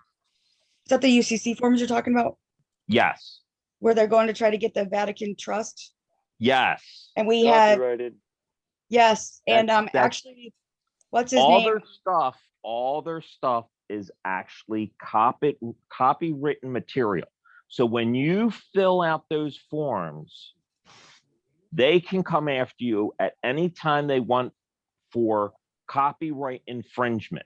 That is why you are not allowed to practice law in their courtrooms, because it's copywritten material.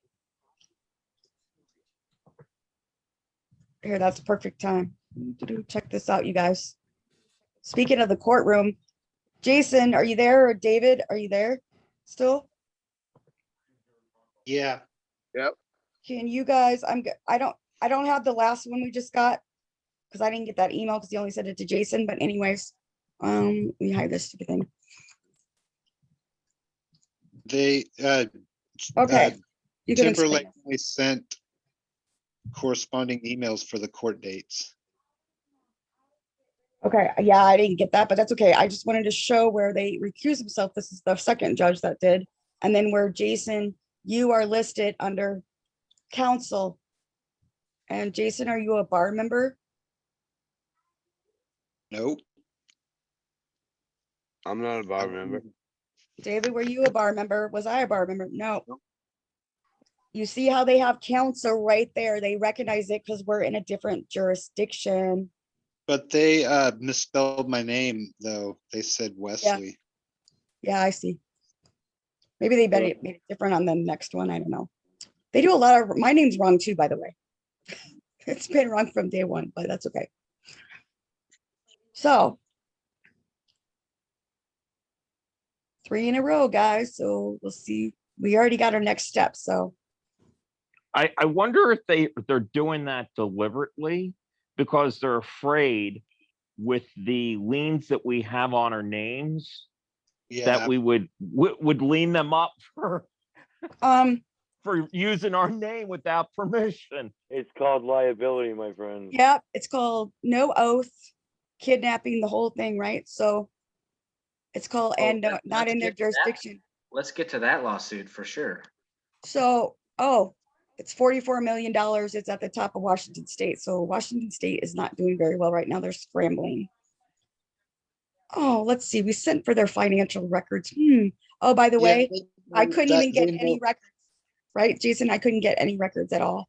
What happened when you guys sent for the records and we used Project Guardian and just our PMA? Well, we used another association, but what they're doing is they don't want to be subject to human rights violations. That's a lot of liability that they're scrambling from. So that's what's going on with that. I don't know if we talked about But if human they rights recuse violations. themselves, they're still liable. Isn't that correct?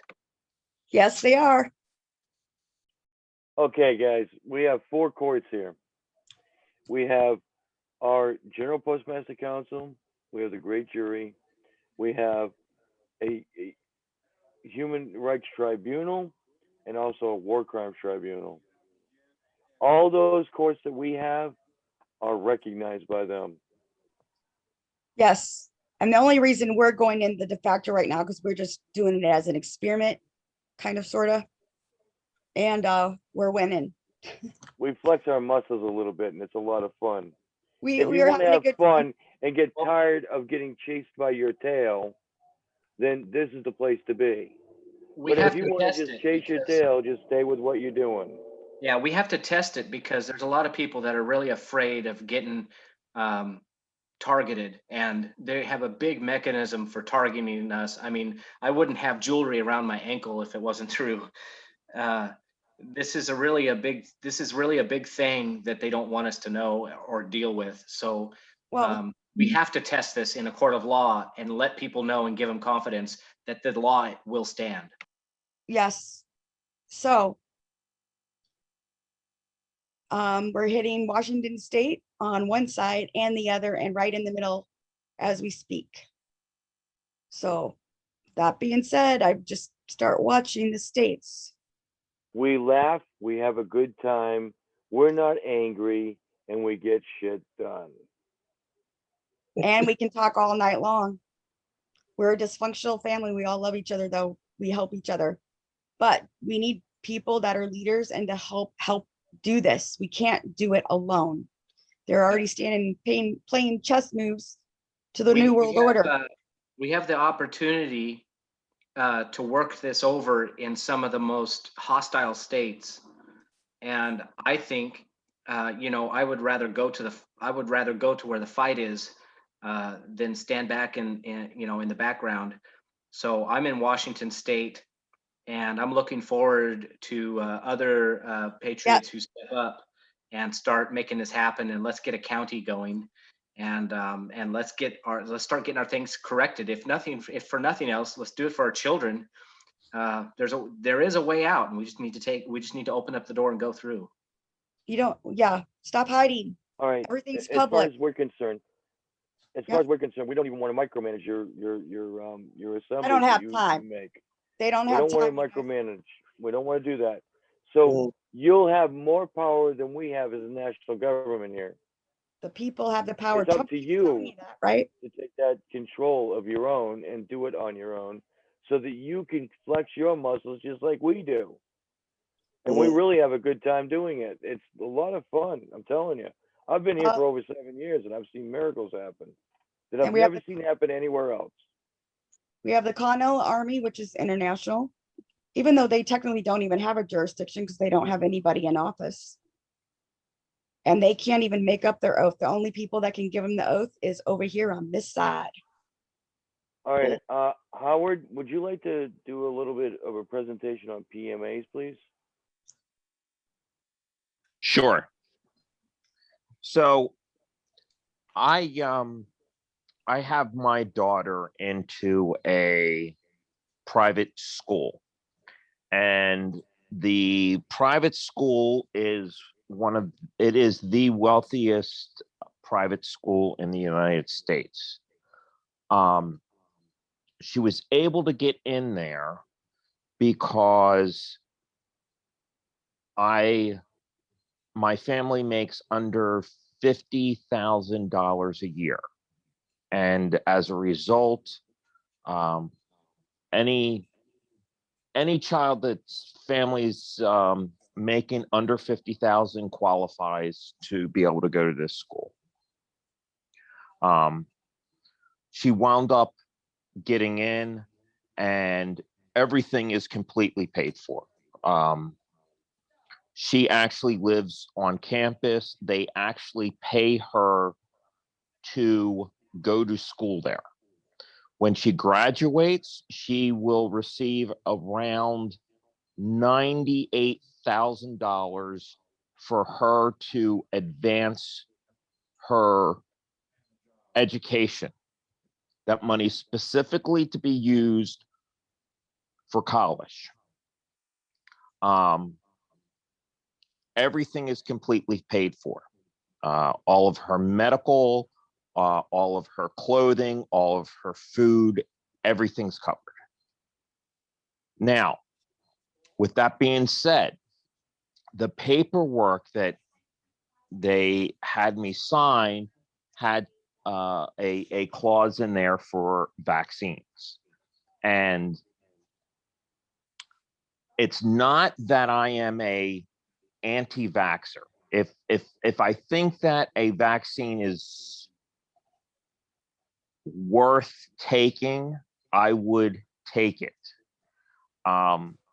With that being said, I've had my polio shots. My children have had their polio shots, those type of things. One of the shots that were required was influenza every single year. And I'm looking at that and saying, no, my kids have had enough shots. In fact, they've had more than what I had to have when I went to school. When I went to school, I want to say it was like 7. You were required to have 7 vaccines. And now it's like 13, 12 or 13. No, I think it's like 60 something now. 79. What's that? 79. Yeah, yes. Oh my. So I started looking at this and saying, no, we're not doing all this crap anymore. We've taken the most critical, which is your polio and that kind of stuff. And that's it. We're done. So I removed the ones that I wasn't that I didn't feel comfortable with, and I put my paperwork in. Signed it. I signed it. They never even read any of the stuff that I had. They looked at it and said, "Oh, he signed it. He's good." They then wanted to give her the flu shot. I said, absolutely not. And they said, well, you signed the paperwork. And I said, well, maybe you need to read that paperwork again because I never signed for influenza. I said, it's not on there. Well, they decided because I did that they're like, well, we need to look into this. And they decided to have my daughter take a leave of absence. And then they came back and said, and I basically, I had documentation saying, we have a exemption through the state of Pennsylvania for religious beliefs. We choose not to do any more vaccines at this point. And I actually had a letter from my congregation that I go to saying that we are practicing Christianity and that we go to church on a regular basis. And I belong to that congregation. So it wasn't as though I was making this up. After they got all that, they said, well, if she doesn't have the shot by this time, then she can't come back. I was like, no, my family is in a trust. My daughter is in the trust, and we also have a PMA, a private membership association. I said, in our trust, we cannot take vaccines at this point because it would be a violation of our trust. And on top of that, your trust cannot violate our trust. That is an international violation of law. You cannot interfere with our trust. They said, okay, well, then she can't come back. Basically, they removed her from the school. I then did an affidavit of truth. I presented all my facts and sent it in. The school ignored it. I then went to the trustees to the school, which is separate, did an affidavit of truth, notifying the trustees that the administration that I did the affidavit of truth on was in default. Once the trustees read my paperwork and saw what I was doing, they called up and said, we want your daughter to come back. So what wound up happening is I basically got the consolation prize, because had they not done that and said, my daughter can't come back, if that would have happened, I would have captured a $40 billion trust for violating their trust. I would have removed all the trustees and I would have put in the general postmasters as the trustees to that trust. They figured out what I was doing, and they have a total different respect for my family now. They talk to me in a total different tone of conversation. They are more respectful now. It's apparent that the administration has gotten their asses reamed out.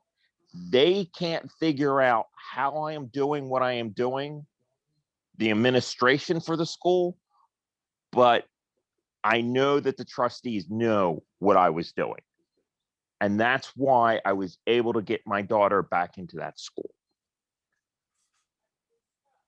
The power of a PMA, a private membership, or a trust is one of the most powerful things that you can possibly have. And all of the police officers, all the judges, they're all in private membership associations. And when you have one, they are not allowed to violate yours.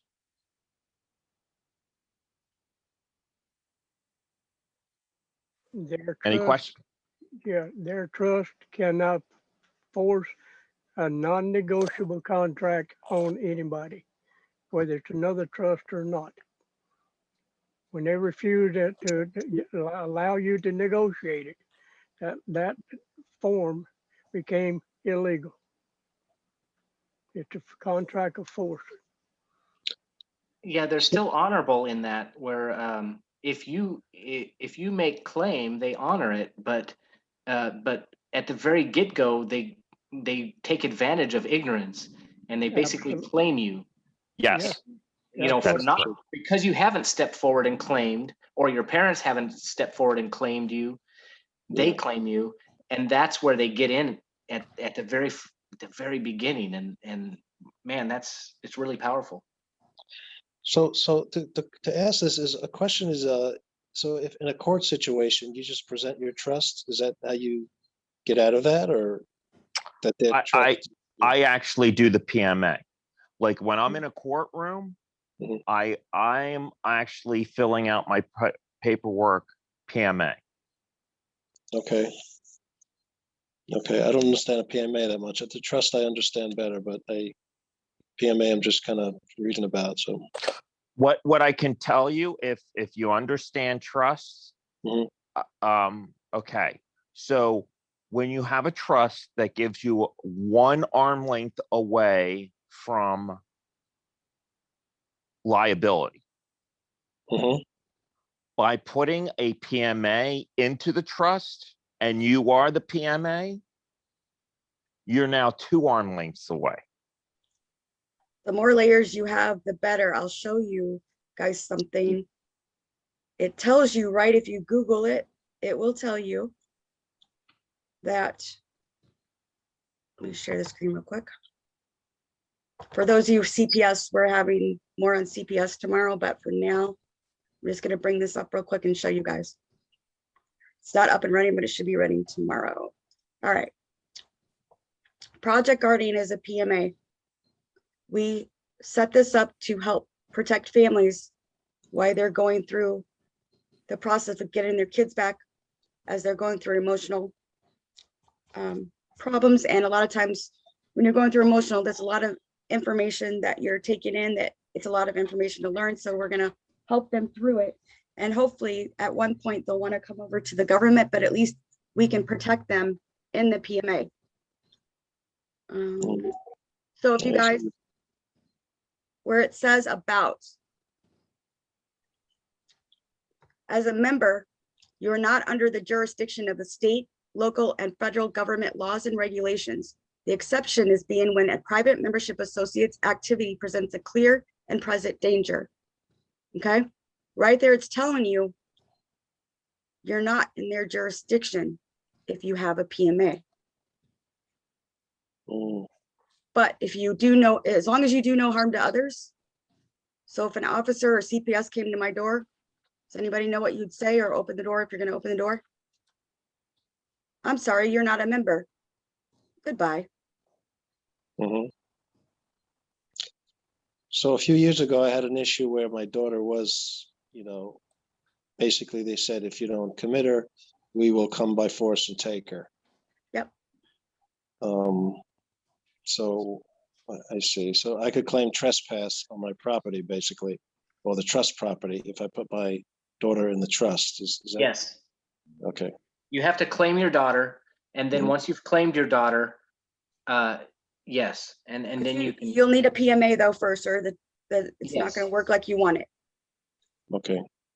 Brandon's got a great story about that, Brandon, if you want to do it. Yes, he does, Brandon. Sure. Yeah. Well, my wife was pregnant. This didn't happen very long ago, less than a month ago. We have a PMA, we have trust. Jen has her PMA, I have my PMA. She's the co-trustee of the Brandon Allen Anderson PMA. So I guess, you know, she went into labor, or she wasn't in labor yet. She was having some complications. Was ready to have the baby. We went to Sioux Falls, South Dakota, to a hospital. That's where she always goes. She's always had complications, so we always get C-sections, and that's where every time we've been sent. So we went there.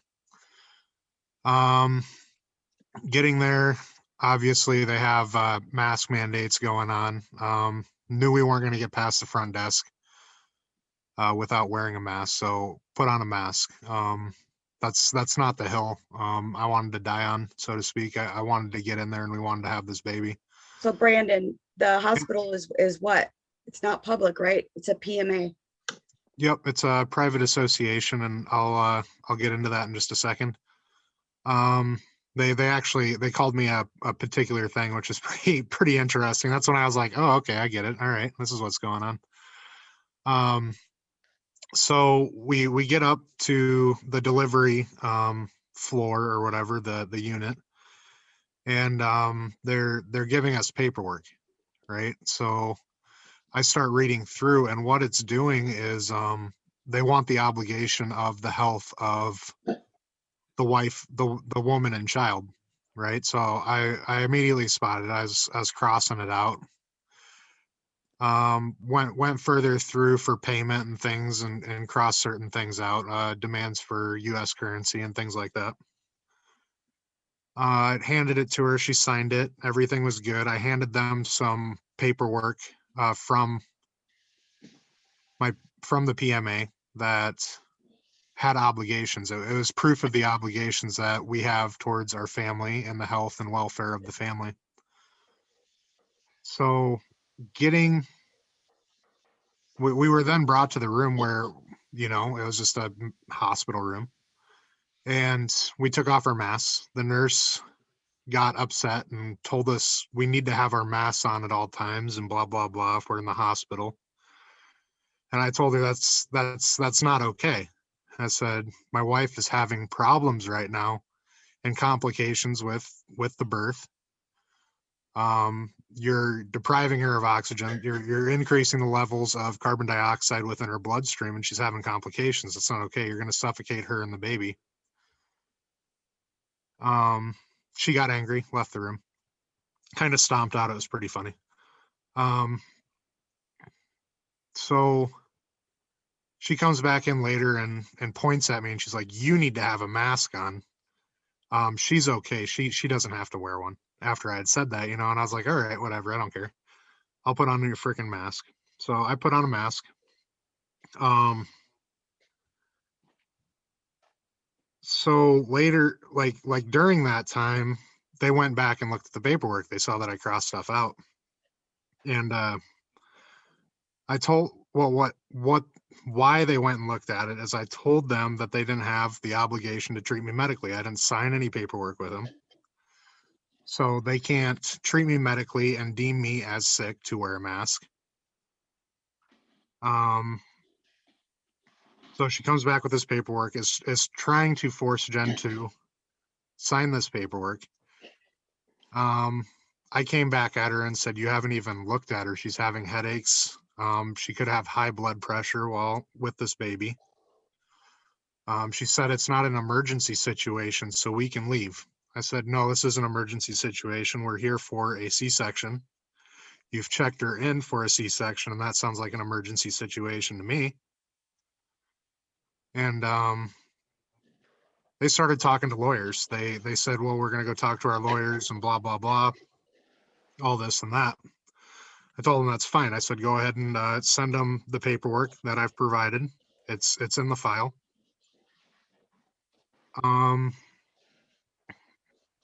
She leaves. They come back with a supervisor. They're telling her the same thing. You need to sign this paperwork. You need to sign this paperwork. And I started realizing, I was like, well, okay, they're a private association. They need to have permission for themselves for contract to provide healthcare. So I told Jen made up her mind. She's like, I'm just going to sign it. She signs it. Well, she didn't sign it yet. They called security on us and were threatening us. The security guard comes up to me and he goes, you guys are refusing to sign the paperwork? And, he told me, you are just a support person. You're a support person here. You don't need to be here. And I said, no, I'm the father.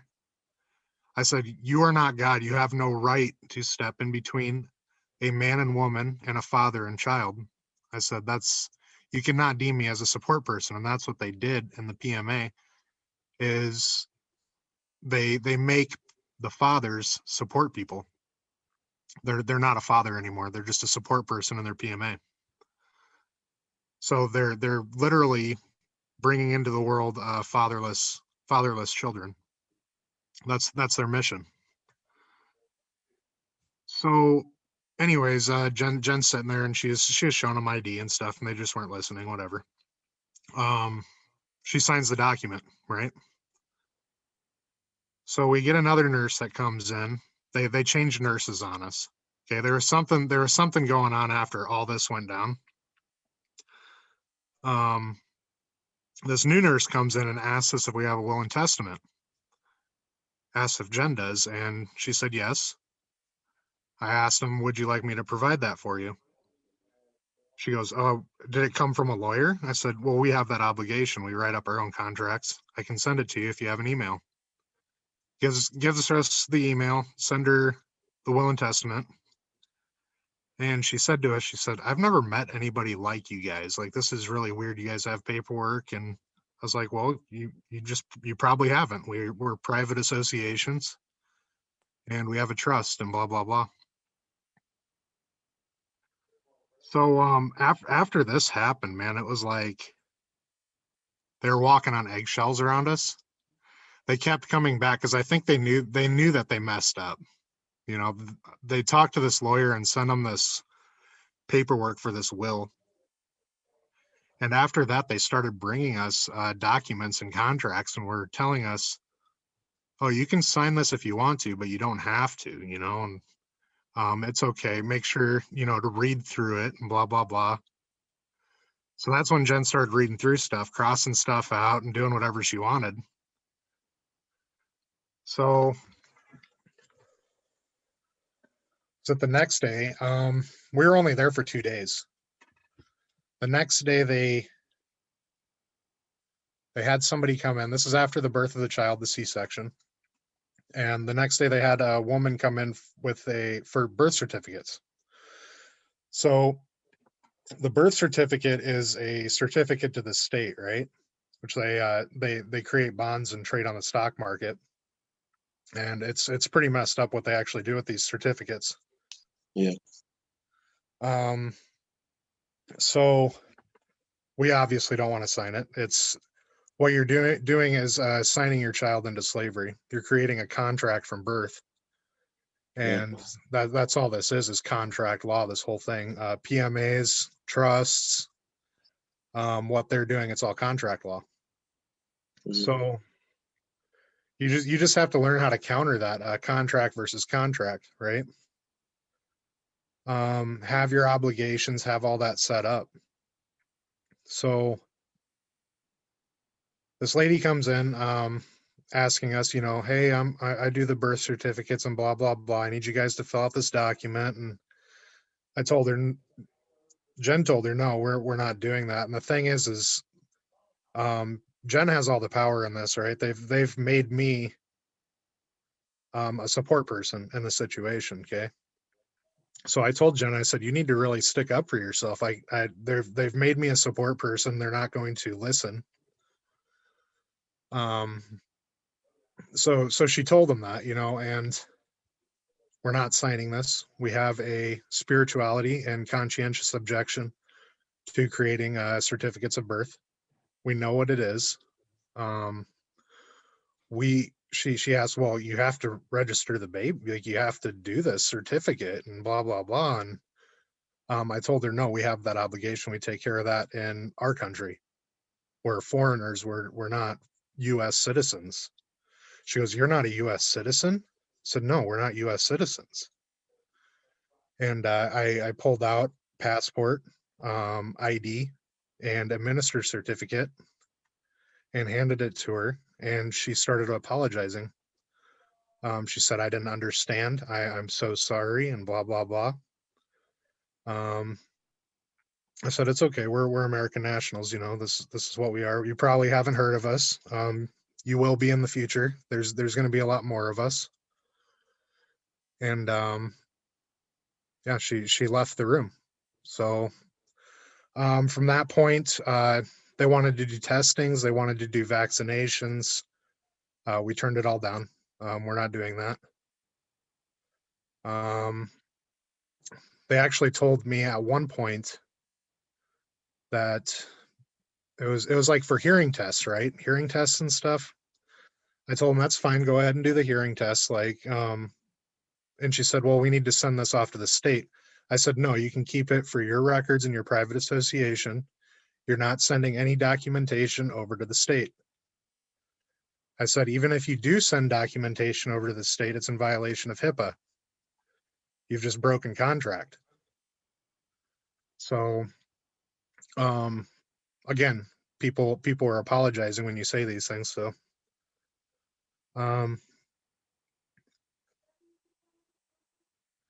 yeah, I didn't even know what to expect when I was going in there.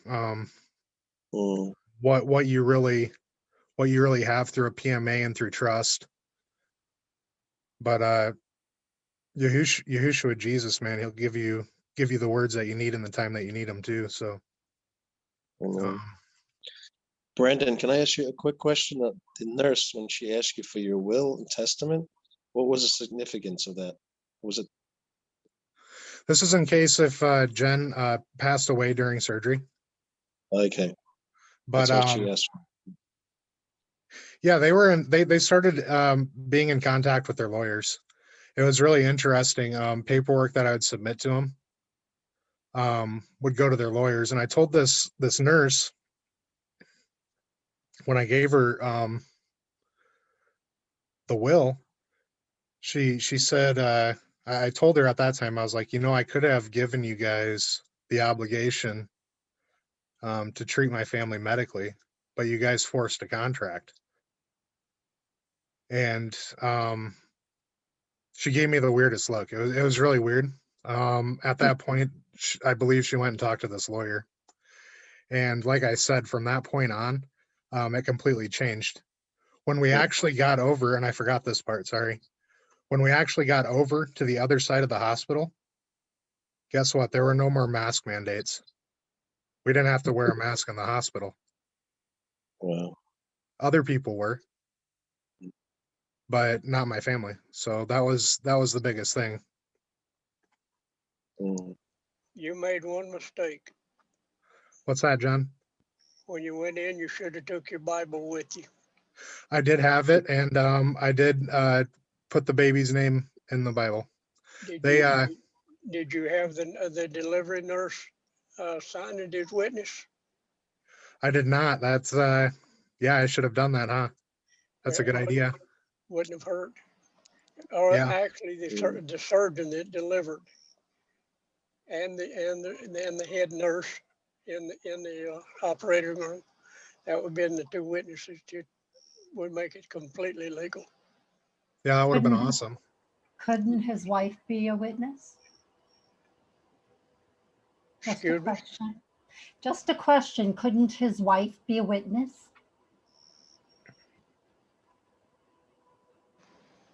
The wife, the one giving birth, she couldn't be a witness? She's the mother. She is witness. So there's two witnesses. And the father is a second witness. What more do you need? But you could have the place where the operation took place. That's all. That would have thrown them for a loophole when you asked them to witness the birth Yeah. without a birth certificate. What we're trying to convey here is that we're not full of shit. You've heard a lot of people tell you a lot of things, and they are full of shit, but we are not. Another thing, anytime you come across something out of a contract, date it and initial it, or just initial it. Yeah. Yep, This way, just one straight line through it and initial it. And if you don't like the whole section in there, just put an X across corner to corner and sign it across the middle. Yep, absolutely. Yep, Jen initials it all. Yes. When we were there. The thing of Night, it is, Jason. when they told you that thing was non-negotiable, it became an illegal contract right then. Yeah, absolutely. I was sitting there writing an affidavit, and the nurse asked me what I was working on. I didn't tell her. I just said, "Oh, I'm just doing paperwork." Cool. But that's you know, the entire time we were there, man, they kept asking for a name of the baby. We didn't give them a name. So they, you know, what did they do with that? I don't know. Can they do anything? Can they create a certificate without a baby's name? They never received one, and I told them that it would be a violation if they sent anything out from their PMA to the state. Yep. I think they can, yeah. The other thing is after 2 days of being there, after the C-section, they came and asked, are you guys ready to go home? And Jen was like, well, I'm feeling pretty good. You know, I'd go home, you know, and they signed us out. They discharged us after 2 days. And I went back and looked through the paperwork, and it says that we requested to be discharged. So they were kicking us out. They wanted us out of there. They knew we knew something. We were doing something. So they didn't want the liability of it. Yeah.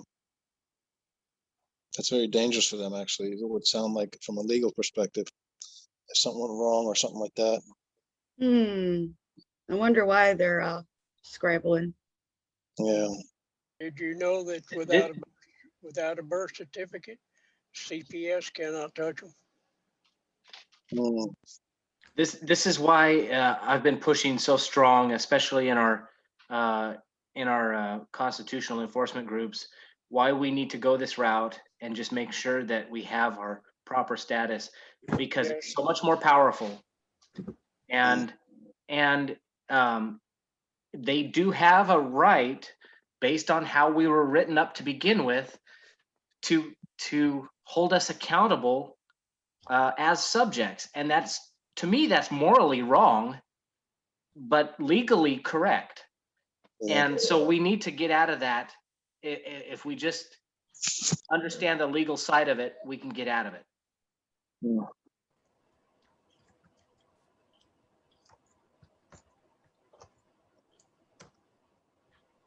I mean, one thing I'm seeing here is evidence, you know, from the slides and things like that. And I haven't seen that anywhere else, really. Hey, that's awesome. I'm so glad somebody said that. Yeah. So Perfect. I see claims and documents, but no evidence. Yeah. I keep hearing, well, she's the grandma. She's nice. That's what I keep hearing. And I'm like, okay, so is your neighbor in Black Lives Matter or whatever you want to say? I mean, it could be anybody, right? Yeah. And they're really good at acting. Yeah. Yeah. And she has a person who supports her who basically really worships whatever she says. And I mean, from what I've seen. So, but I'm not really impressed with Anna. I mean, she doesn't seem very human in a sense, because I was on a couple of her calls, but you know what I mean, in terms of empathy. But you know, I don't know her. You know what I mean? But yeah. So that's an observation. Night-ish. Night-ish. Well, Scott, it's interesting. Hopefully you guys can hear me. yeah, we can. Anna started out as a Supreme Court judge. Then she went to postal judge. Mhm. And then she went to doctor. The interesting thing is there's a lady out there who actually went and after we sort of slapped her for something she tried to do with us, Mhm. she actually started doing a lot of research. And then she went and researched and went to the state of Alaska. And then basically said, no, she's not a Supreme Court judge here. And then she came, Anna came back and said, well, actually what I meant to say, I was a postal judge. So this lady went to the postal judge and said, do you know this person? And they went, she's not a part of this system. Right. Now she's a doctor. So you tell me, we're trying to provide valid information. We haven't hidden anything. We show you where all the documents are. We show you the information that you need to free yourself. Now it's up to you to decide what you want to do. You don't have to come here. Like I said earlier, and I didn't really, what would you feel like if you've been in the military for 28 years, only find out it was a lie? That was me. Yeah. I served my country for 28 years. I believed and fought and talked about the Constitution, but I didn't even know it correctly.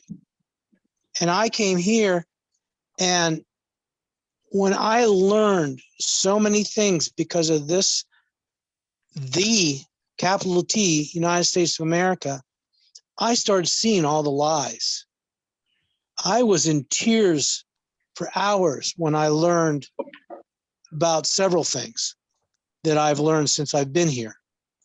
And I'm not like the Secretary of State who spent 2 weeks punching walls, but he's a Marine, I'm Navy, so it's that's just the way it is. But really, all I ask as a person who was a part of the other side is to do your due diligence, to really look into it, study it, see if what we're saying is right or wrong. And I think in the end, you're going to find out this is basically a very, very legitimate government. It's a legitimate course of action to take after we have been literally screwed for years. I yield. I want to say real quick that I've got a federal case coming up here, June 7th. Hey, Kip, can we please not talk about that right now? Oh, okay. I was just going to say that there's a lot of legitimacy to it, but. Yeah, we just don't want to get that out there where people are going to know about it until we serve them. So please, let's keep it. Yeah, no worries. Thanks.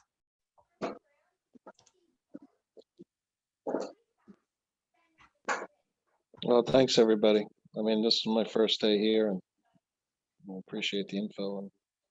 Tom, we're do you glad want to me to have you. Tom, do you want me to show them my letter from the township? Yeah, but blank out your address this time. It's already done.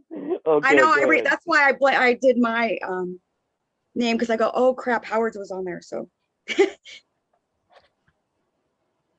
And you guys, these guys really do care. I mean, they don't have to be doing this. They could have left all of us out there and not told us anything about it, and could have had the country all to themselves and took all the money, but they didn't. It's in trust for when the people set up their counties and states.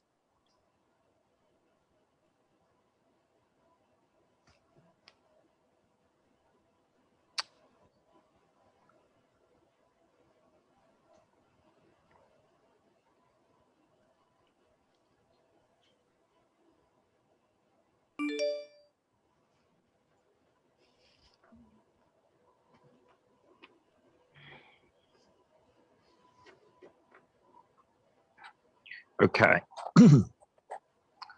I had a tenant not pay their sewer bill. And they got it up to $450 on me.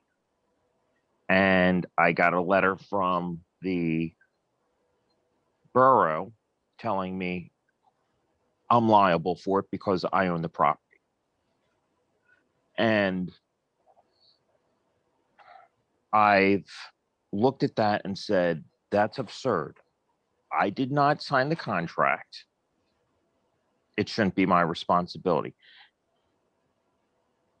Yes, I own the property, but what is the difference between that and, say, a credit card company saying, well, they live at your place and they jacked up this bill. It's easier to go after the person that we know has money. And I wound up sending them the Continental Dollar. And this is the letter that I received back from them.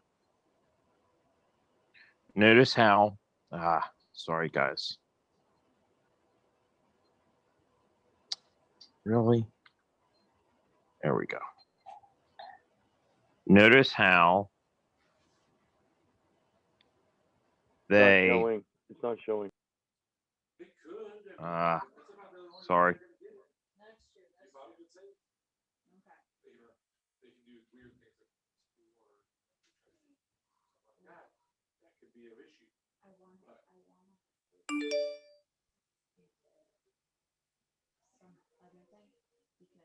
Notice how they recognize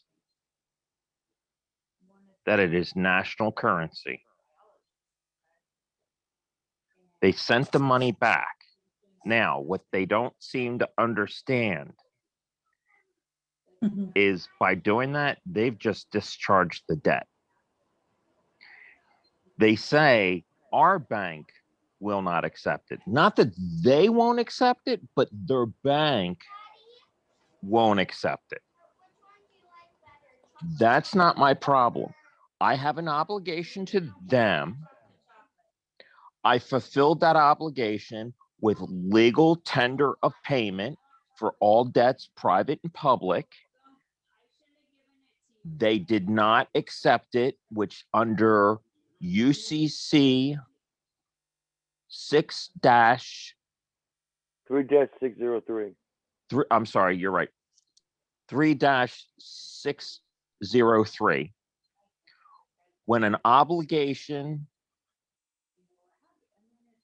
When someone has an obligation, an offer of tender of payment is offered and it is refused, the debt is discharged. That's their own rules.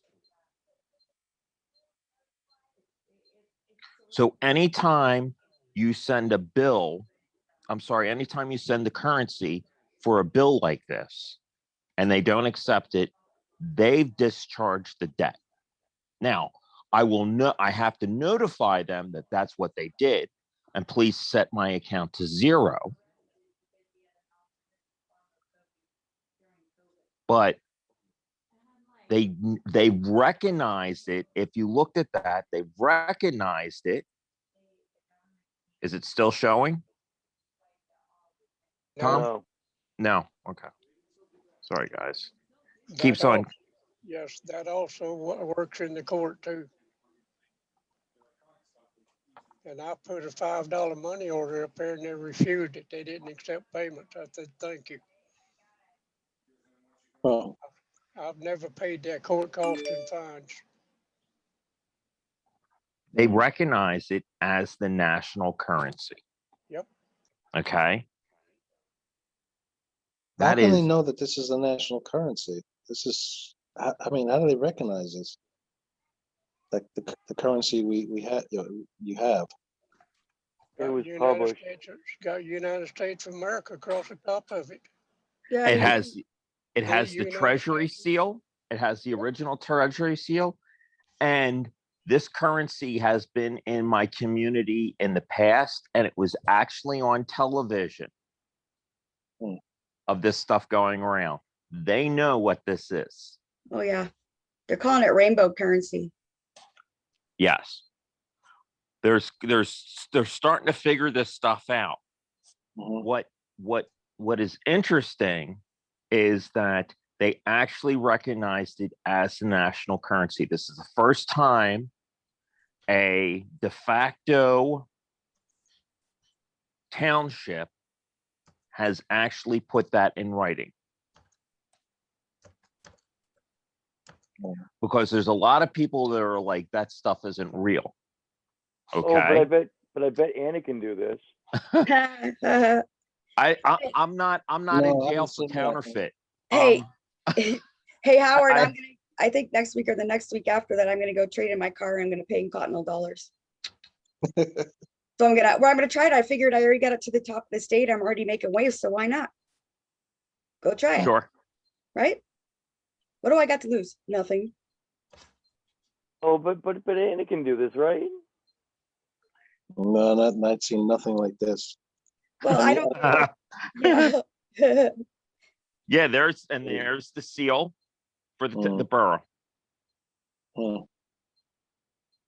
I got Guys, all we're kinds not of questions we're for not that joking about currency. any of this. We're not joking about any of this. This is not a joke. I told you that before. I'm not kidding. Yeah. Have you told them they're in default yet?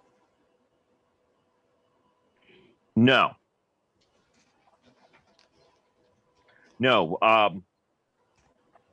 I'm actually, I was planning on doing it that way, but actually the Postmaster General is asking me to try to work with them. So unfortunately, I'm going to return my money back to them and say, here's your options. We will work with you and go to the bank and make them, because they have to, accept the currency. If they don't, we're going to notify the IRS that they're violating federal law. Now, does that have something to do with the qualified business or something, Howard, where they weren't going to take the money? No, it's got to do with legal tender. It's legal tender. Legal tender's been legal ever since No. 1862. Payment private, yes. Okay, so what is the qualified business? Is that them you actually depositing the money? Something to do with the qualified business? I think I'm saying that right.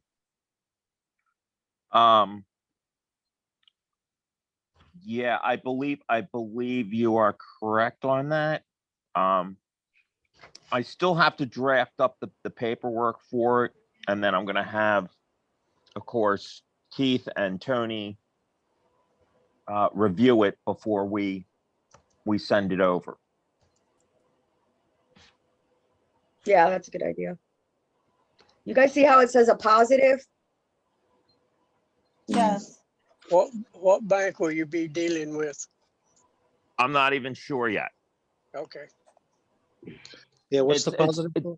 It's going to be a local bank. It's not going to be a national bank. That I do know. All local banks are branches of the bigger banks. Why am I not surprised at that? Well, Can I if you look on your bank statement, it says store number such and such. They're not even banks, they're just stores. But Wells Fargo's got stores all over the nation. Huh. John Szymanski actually had a really cool idea. He said, maybe we should do not necessarily class action, but having lots of people sign on it and set it into like one of the biggest banks and start that way. With the more people that are on there, maybe they'll start doing what they're supposed to do. I don't know. It's just a thought he brought up the other day, and I thought maybe it might be a good one. Can I ask something? What's the significance? I mean, what do you guys think about QFS, this thing that's going around on Telegram, like this new reset financial system? Is this? They're bankrupt, so they're going to start a new entity. If you go look at history, that's exactly what they do every single time. We're not part of their union. We're outside of it. Yeah. We don't care. So eventually that is going to be bye-bye. And this is all you're going to have left. So suggestion would be start getting an account and start education, because knowledge is where you're going to be able to use this. Now, can I, since we're talking about money, can I ask you about those treasury voucher certificates? So if I'm the contractor, if I'm working for somebody and I'm the contractor, right? And then do I have them sign it? Yes. And then okay, so then how does that work? Because they don't have money. I mean, they have reserve notes, say, right? They So they when I don't present them to you? they do not have to have an account. Okay. The government of the United States of America backs its money through its people with their energy of doing work. Right, I understand that. That's Okay. what, but so that's how you would pay me, or do they? Yes. No, wait a Yes. minute, wait a minute, wait a minute. You're going in a Yeah, different how does direction, this- Howard. Yeah, how does Oh, this yeah, work? yeah. This is where we want to be. This is the Continental Bank. Can you guys see the screen? Howard? Yeah. I know what that is. Okay. Yeah, hold on, Tracy. Is there you're getting at? Let me explain what that is. Okay. When you go in and do some work for somebody and you charge them whatever, Mm-hmm. they can sign this voucher. Now that's actually money. The voucher is. Oh, okay. Okay. What we're doing is we're breaking it down. So you don't have to bring a $1,500 voucher into a store and try to get change when this goes through. So the voucher itself is spendable because it's a unit of value. Oh. We just bring it down to ones, fives, tens, 20s, 50s, and hundreds. That's it. At that point, it doesn't really matter what backs the money. It doesn't matter about anything like that. What it matters is what do you have? So you have two witnesses, you and the other person. They're signing it as a second witness that work was done. Okay. And nobody can argue with that unless both witnesses are lying. Okay. And if we find out, like, okay, you have local sheriffs and stuff like that, or Right, county you sheriffs. yeah, it's on there that if you lie, then you're done with you Right. guys. Yeah. Now, I got that's what your law or your police officers can do. They can actually go around and randomly verify if they wanted to, just to keep the money up and if that service was there from them. Like if a guy painted a house, they could go by to see if the house was painted. Just cruising through the neighborhood, no big deal. I'm just checking to see if the house is painted. Sure. Or something of that nature, hey, it was, or they could stop by, hey, was your plumbing fixed over there? Or they can call. And that should actually do it. But you got to realize that the voucher system is basically done by law. It's you can't really argue with it because you got two witnesses. But you have to do work for somebody else. Well, right. Right. That's what I'm saying. I mean, I work for people, so You have to serve your community. Right. We just have some people that, don't understand that. So I just wanted to bring that out. No, I do understand that. I can read. Yeah, unfortunately, not everybody reads everything. So before they get in trouble, I'd just like to mention it. Sure. Yeah. Right. I just wanted to let people know, because that's actually what the paper money that you have, this could easily be done. So the difference between that system and the bankers is the bankers loan the money into existence. So you have perpetual debt. Right. This is labored into existence. Mm-hmm. So the money that you have in your hand, that is worth something because somebody worked for it. That's why it's in the system. That's the only way it can get into the system. Mm-hmm. So you're not living off of other people's credit.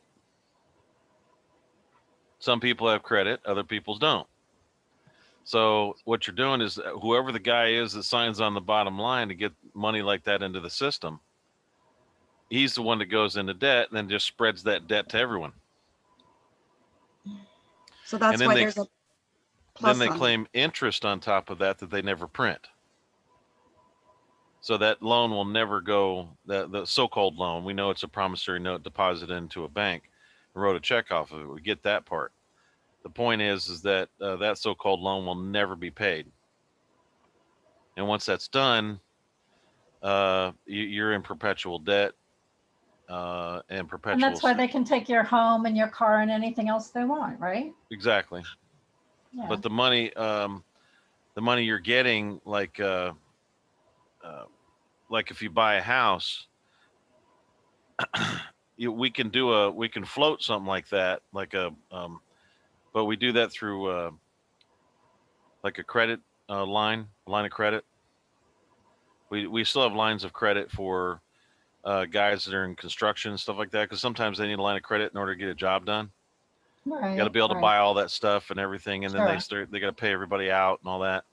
Mhm. And I get that. That's part of doing business that way, but that's not loaning money into existence either. So it's all labor back. Right. And houses So- don't have to be $250,000 to $500,000 to $1 million Heck to $10 million. no. It's ridiculous. It's absolutely the worst. The houses back in the 50s were $10,000 to $6,000 to $10,000. That's what they should be now. Yeah, I agree. So you didn't need to go into massive debt to pay anything off. Right. You know. So when I email this to the Treasury transfer, and then it goes into my account? Yes. Okay. And you can spend it that way if you want. Okay. All right. Very good. I just didn't want to get into the Incune account and all that stuff because nobody's going to get what that is. All right. I'll shut up. All right. Thank you.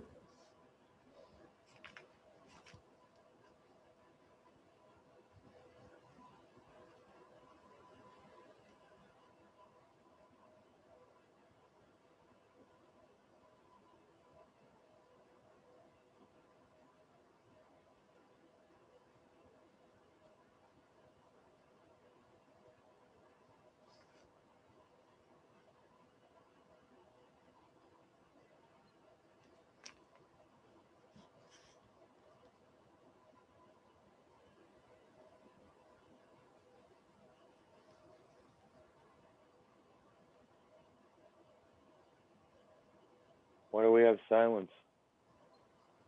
They're in shock. Dad, Well, Mom wants the rabbit.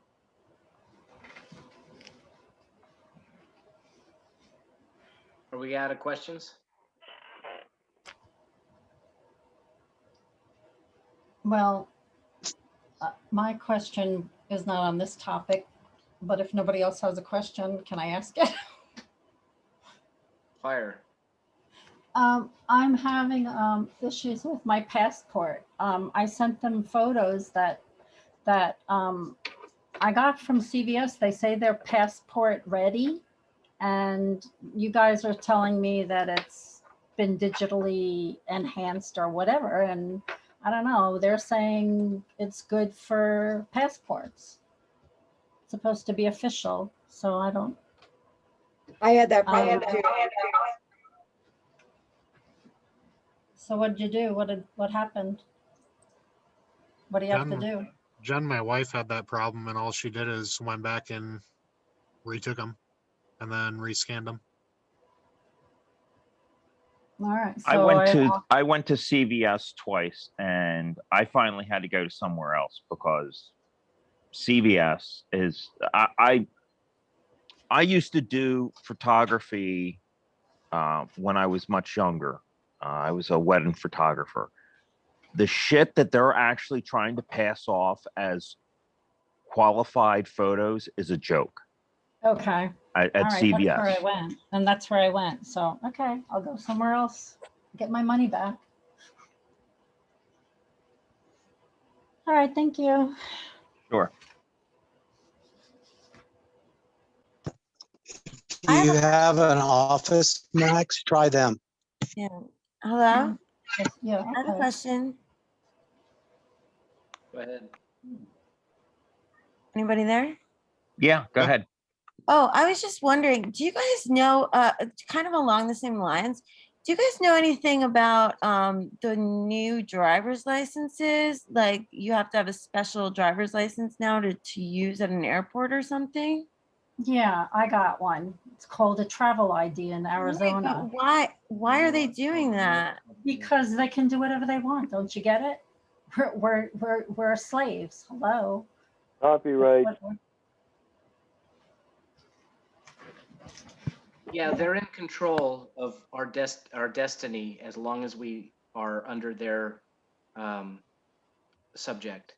And so wherever they want to guide us, that's where we're going. Unless we wake up to take control of that and realize that we are in control of our own destiny, and that we have to take steps and measures to secure our persons and our family and our property. Because they're just claiming it because we have not. And in a court of law, that's all that matters, is what has been said and not said.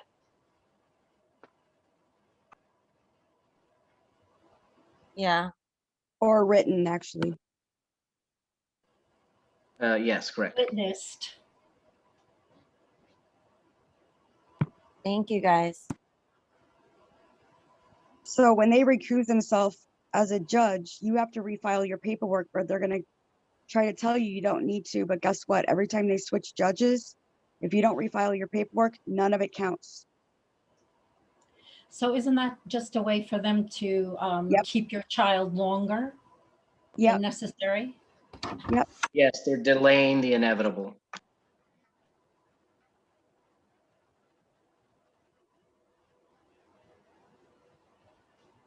If they keep on doing that and you don't keep on the pressure, you have to keep on the pressure. That's what, this is all about energy, positive energy, negative energy. If the positive energy doesn't keep on forcing, the negative energy will. Right. Yeah, Hey, we've Keith. been sitting back way too long. Hey, Keith, Scott's here. What's that? I was telling Keith that Scott's here, the guy you were talking about earlier. Okay.